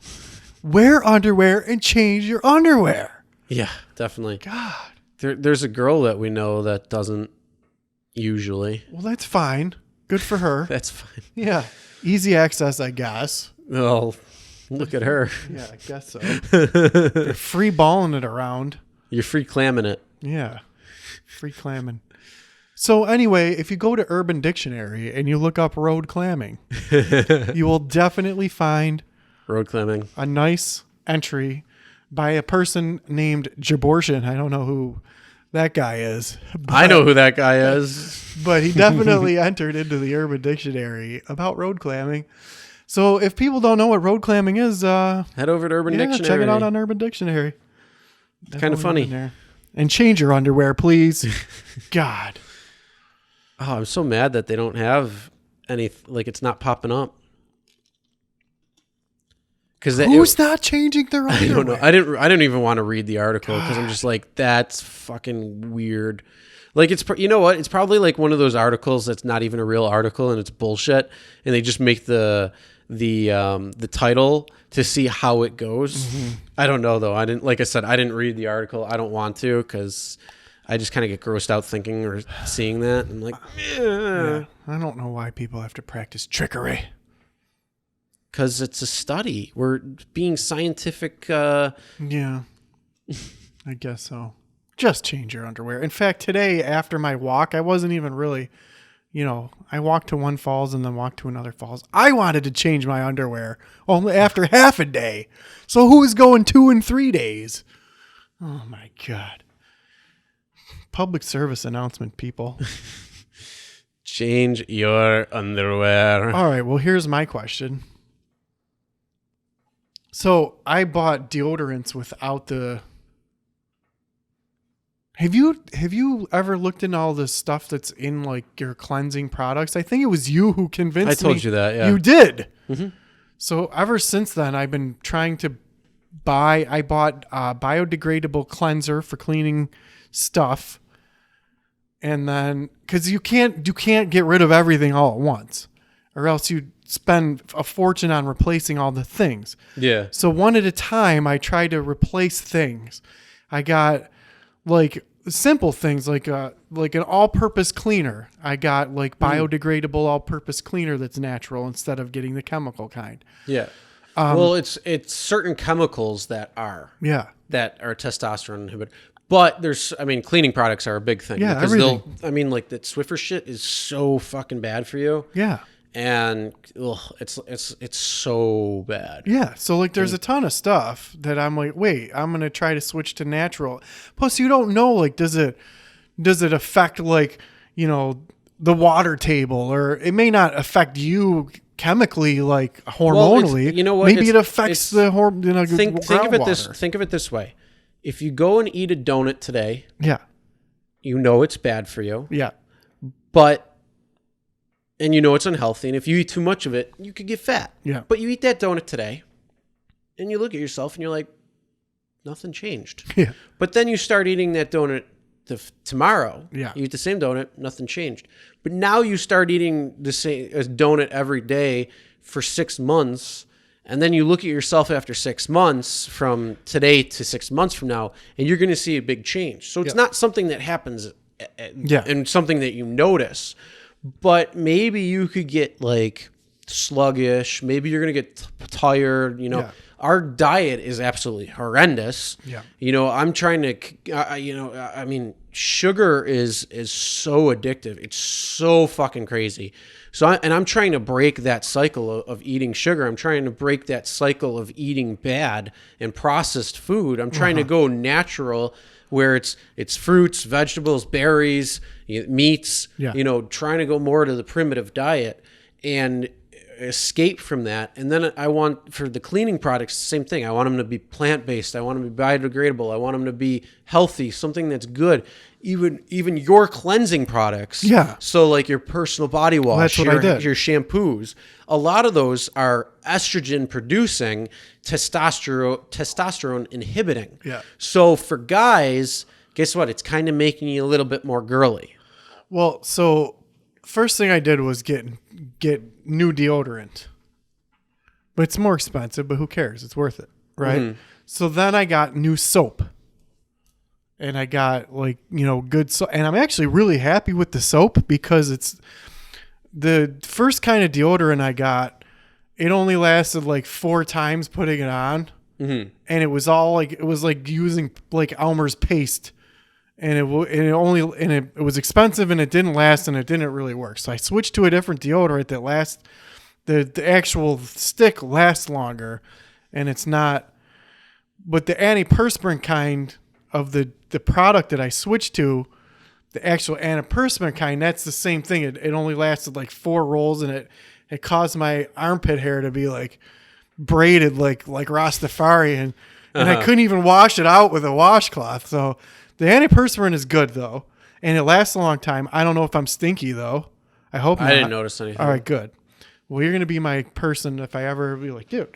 So then I did the deodorant, and then the soap. I'm really happy with the soap. The soap was a thick bar of soap, and it lathered really good, but it stayed real thick bar of soap, and that's gonna last forever. That bar of soap's gonna last. Some soaps can last.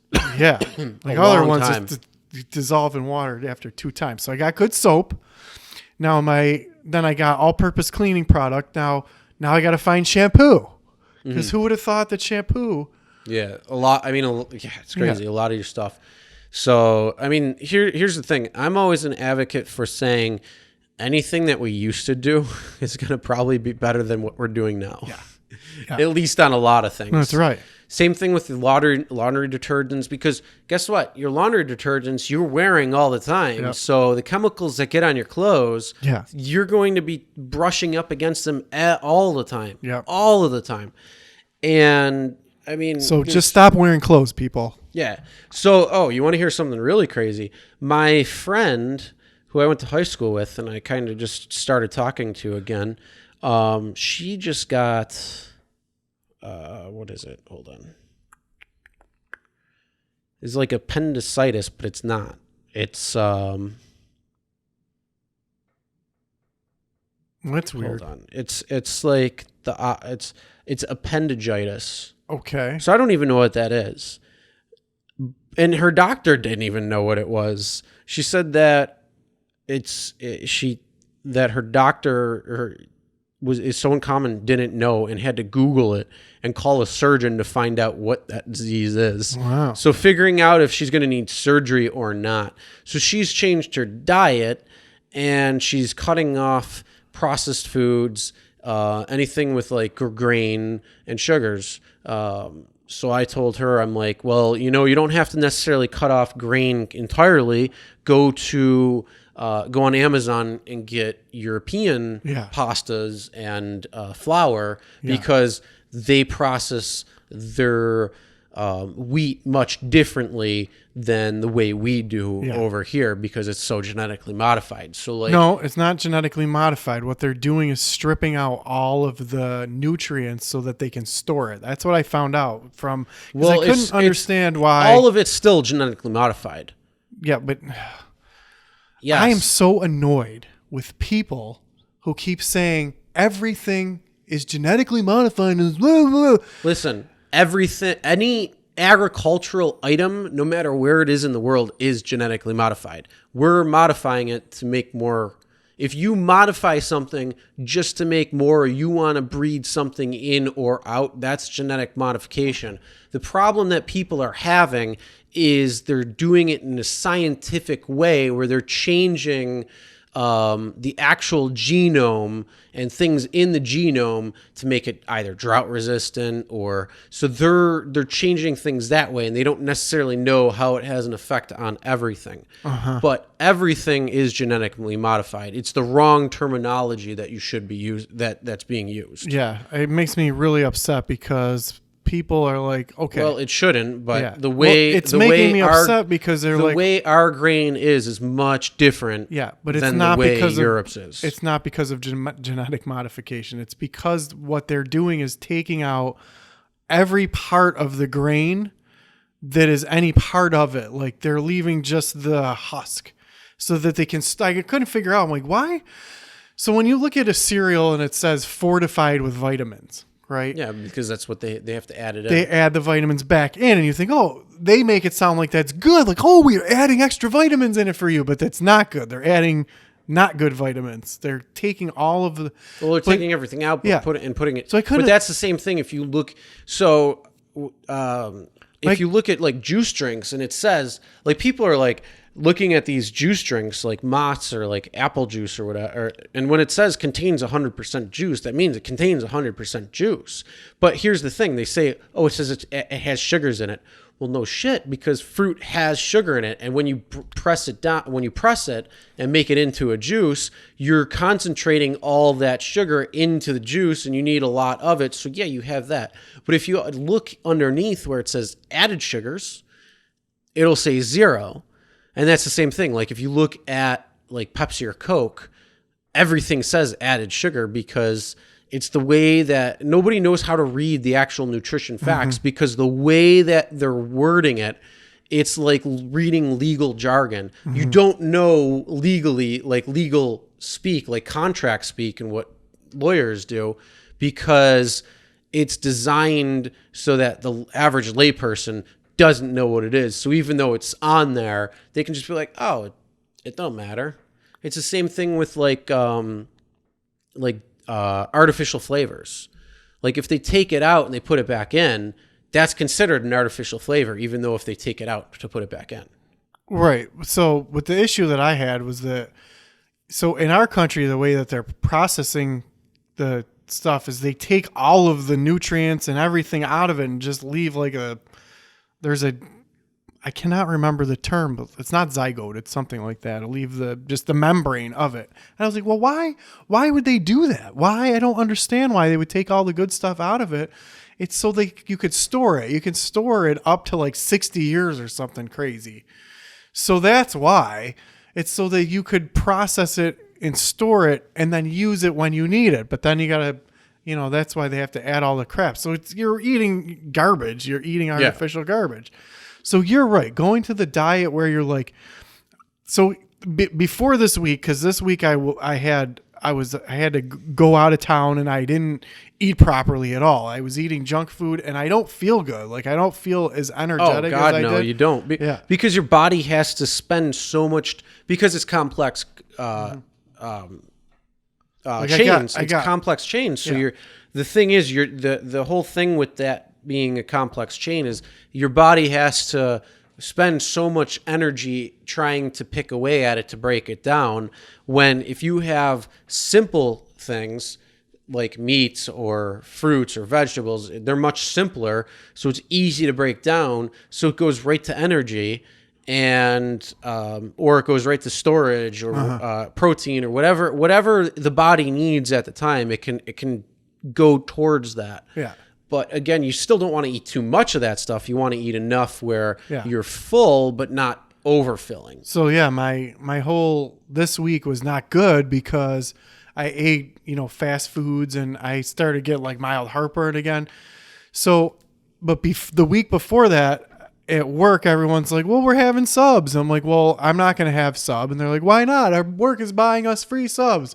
And then this guy that I work with, he's been buying all of these dried things from the dollar store. He loves the dollar store and gets all of these dried goods. And I'm like, you want to try the little packets of things? Well, dehydrated food isn't bad for you. Yeah. No, the gummy bears and stuff that he's trying to feed me. I'm like, dude, so bad. I'm like, no, I pretend that I live now. I even kicked it back 100 years. I'm like, I pretend that I live in the 1700s now. I'm like, can you pick it off of a tree? Is it a berry? Can I get it out of the ground? Is it a fruit that I get off of? And or can you kill it? Is it an animal? And I'm like, no, if you can't pick it or kill it, I'm not eating it anymore. And I was doing good for like 2 or 3 weeks until this stupid trip came up. So that's where dedicated again is to get back on the healthy diet. Because this week I do feel a little bit drained. It's not drastic, but I feel like I would have had a lot more energy like walking around and doing stuff if I would have been eating properly. Yeah, for sure. And that's it absolutely is. It changes everything when you're doing it that way. Does. And so it's I mean, I'm getting back to that too, because like the fair was this week, and certain things happen where it's like I was cooking chicken, and when I cooked it, like my plate, I had a plate that I was cooking in, and that cracked.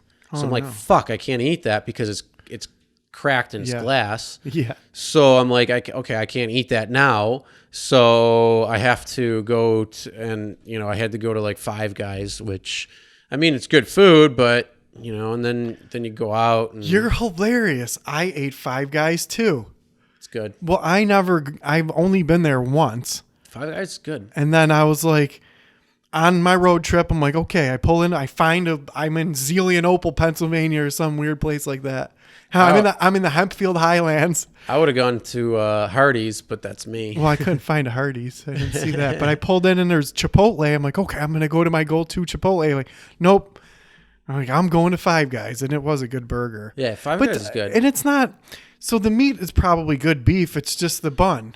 Well, not necessarily. And the cheese probably. Not necessarily, because the way the beef could have been farmed can have a major effect in it too. Yeah. You don't think it's non-hormonal, grass-fed, artisanal beef? It's going to be the cheapest shit that they can get because they're buying up so much. Yeah. So they're putting in a lot of hormone, especially growth hormones, and then they're putting like certain things into the food. See, their beef says no added preservatives or something crazy. I should look it up.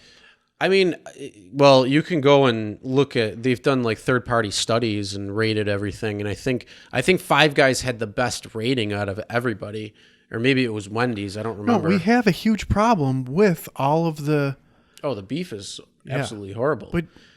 But to try to feed 350 million people is not an easy thing. Yeah.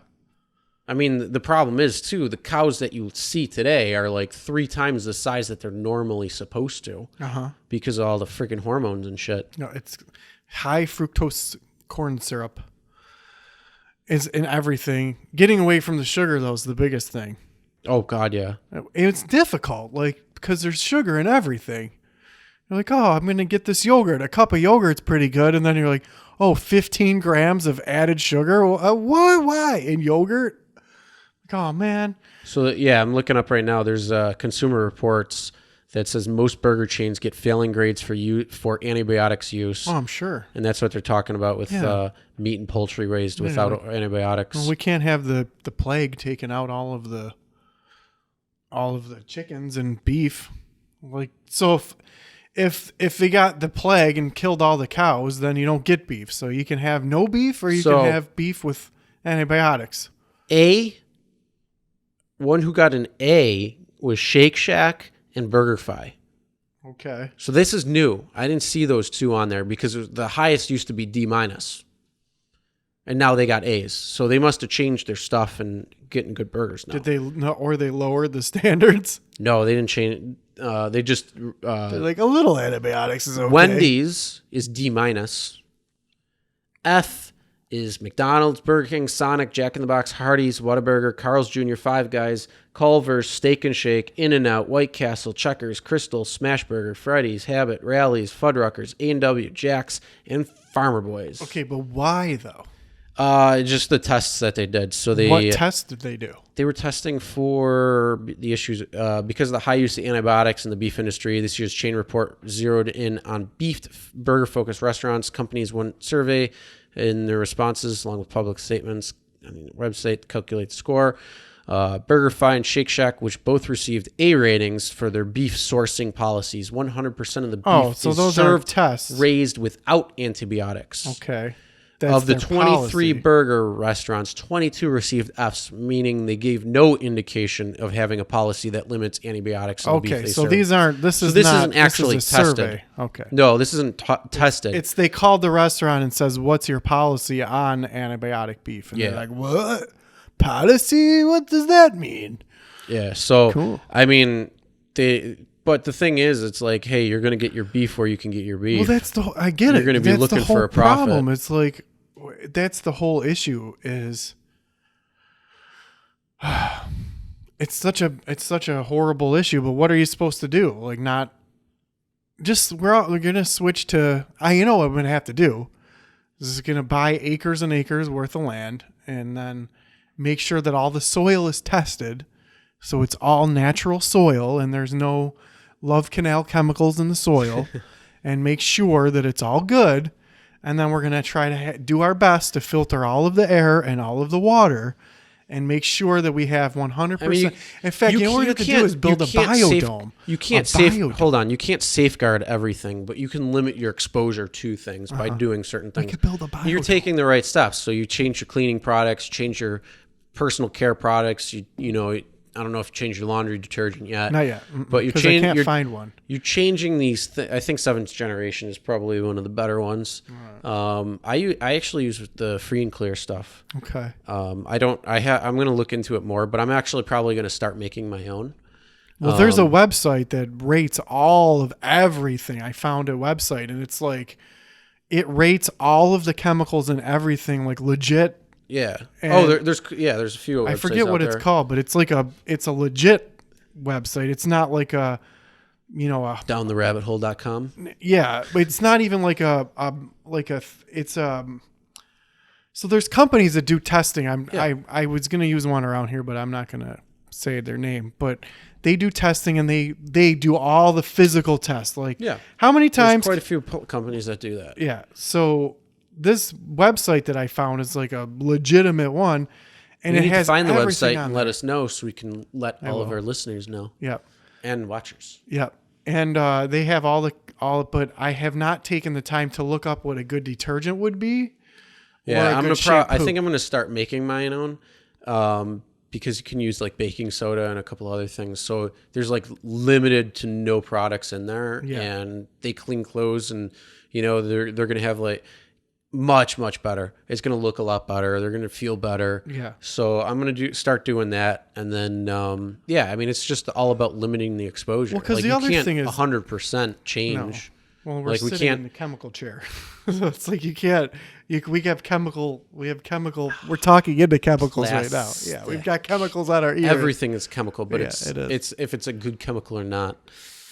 But I mean, The other thing is when it comes to products, maybe it's not like a hormone, inhibitor in your body, but maybe it affects the groundwater, or if it's like, who knows? Actually, I was disappointed because I don't know. I have a filter. you have a water filter. Fuck yeah. Sweet. That's cool. I only drink bottled water. I mean, it's not necessarily bottle. It's funny because some of the bottled water just literally comes from the tap. Yeah. This one's actually. This is. That's the thing I like about this. This is actually done with a spring. That's cool. Yeah. So it's actually spring water. I have the water bottle with the little filter. Yeah. Those are cool. Mm-hmm. But who knows if it actually helps. Well, the filter itself is going to filter out water. Yeah. It's just, it might not filter out a lot.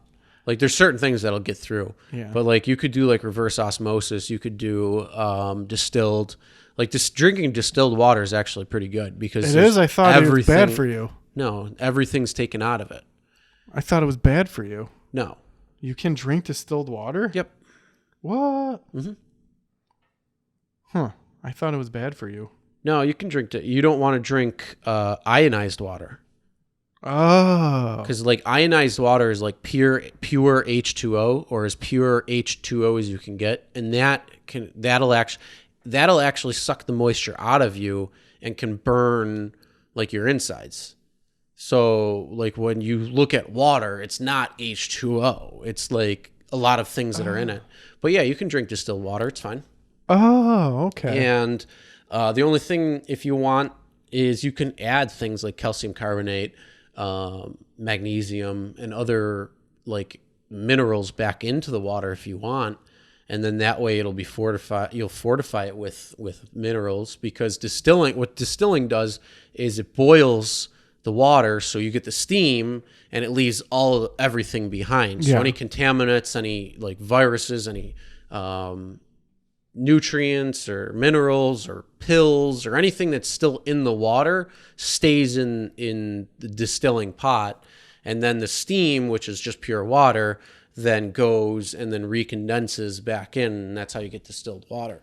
So it's not bad for you to drink. It's just void of anything, whether it's good or bad. So like I said, you can still put in calcium carbonate or magnesium or certain chemical or certain minerals or trace minerals or trace elements back into the water to drink, where it's going to be a healthier water. So any substance that doesn't reach the boiling point is left behind. That makes sense. Yeah. Wow, I didn't know that. So So drink it. So like you take pills and you piss out everything. You're pissing out the pill into the water, and the water doesn't necessarily break down. So if you take water, like a sample of water, and you study, a gallon worth, part of it might have some pill is still in it. Some of it might have, you might have lithium in it. You might have fluoride in it. You might have this and that and the other thing, and you don't really know what's in your water. But if you have distilled is going to be as pure as it can be. That's going to be healthy still to drink. But like I said, the ionized water is what you can't drink because of that's the like closest form to H2O that you have. Oh. Yeah. It's very interesting. What's really weird? So if you wanted to test how drug consumption in a certain area, like who's taking what drugs at what level, Test the water. Well, not the water. They're testing people's sewage and everything. But they're just like discovering like accurately how much drugs are in each area by testing all of the sewage treatment. And I'm like, it's so weird. Well, yeah, we all got to pee and poo. Yeah. Yep. And they're like, oh, there's. Did you also know that you make gold and platinum that's in your poop? No, I didn't know that. Yeah, it's just such small, tiny amounts that but over time it would add up. To how much? I don't know. I think it's like a couple $1,000s a year. A year? Mm-hmm. Thousands of dollars a year you're pooping out? Yeah, I don't know. I don't remember what it actually, like, you could Google it and see, because there was something that, like, there was this thing that they'll pay for your poop. What? And they were, like, testing the trace elements in it. But yeah, you poop out platinum and not thousands of dollars a year. Well, platinum is expensive. Yeah. Hey, look, it's 1111. Oh. You know what that means? That's the universal number. On the news, they'd be like, it's 11 o'clock. Do you know where your children are? And I always envision like some parent at home going, no, I don't know where my children are. Yeah, mine are still in my ball sack, and that's where they're staying. Or I spat them out earlier. So how come I couldn't get a vasectomy? Like they won't let you have a vasectomy unless you have like 9 kids. They're like, what? Yeah, they're Who like, the fuck no, said that? The doctor. Like you don't have any children, you can't have a vasectomy. Like no, I'd be I like, don't. No, I don't want children. That's the fucking That's point, why I'm moron. here. Like no, you can't. I'd just be like, okay, well, I'll go to a different doctor then. Yeah. Fuck you. That's a whole rigmarole. But no, wouldn't do it. Wouldn't do the vasectomy. Do you not? Well, did you actually go for it? Yeah. When I was like 26 or 27, I'm like, oh, well, I think honestly, I think at that point, then they're like, well, yeah, because you might change your mind. yeah. So they don't want to do that. I'm like, no, I'm not gonna change. I'm 20. No, if you're you like, could now. if you're like 19, I could sort of be like, Yeah, but the thing is, they're reversible. well, that too. But I mean, they might be better at it. Were they like bad at reversing it like 15 years ago, 10, 15 years? I think it was much harder than today. I mean, obviously, the But even tools are then, much I'm like, no. different, but So I'm 25, 20. I think maybe I was 25. Who knows? 20. yeah, but I'm still 25 years old. yeah, they're probably thinking though that you're still young. Your mind might change. Yeah, in a I'm few like, years. no, it's But not. now you're older. You could probably go there and not have a problem. Yeah, but no, that's why no.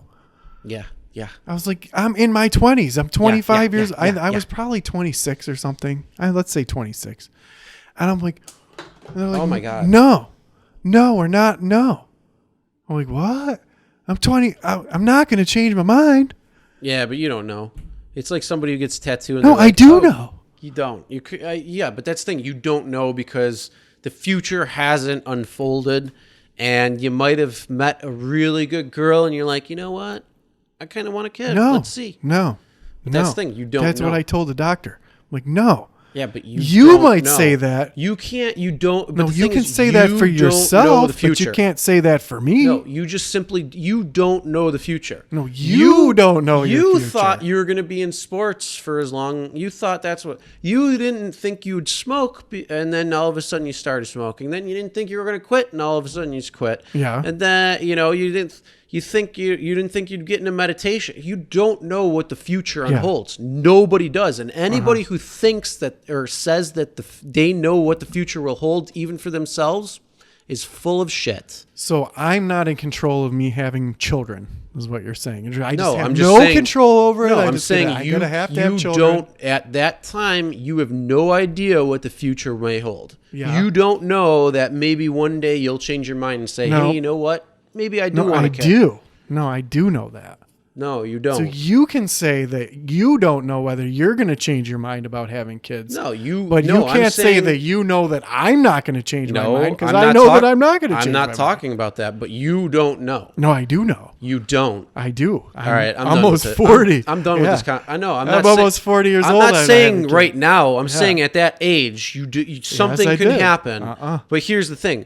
Again, future can change. You have no idea what's in store. You don't know 5 minutes when you leave if you're going to make it home at all. But you that, don't it know. has nothing to do with not wanting to have children. Yes, but you don't know how your mind is going to act. You don't know I what do. change it. You don't. All Yes, right, I do. I'm done with the I'm Yeah. done with I'm done. We're shutting it off. We're Right. shutting it off because you're turning into a fucking pain in the ass right now. How? Because you don't understand that when someone makes a decision, that they can make a decision and keep a decision? You can make the decision, but I'm saying you still don't know what variables down the road can impact and change that decision. Yes, I do. No, you don't. Yeah, I do. You have no idea what things can Okay, come about. tell and what me can then. change. Tell me. I don't know. Tell The me. future has.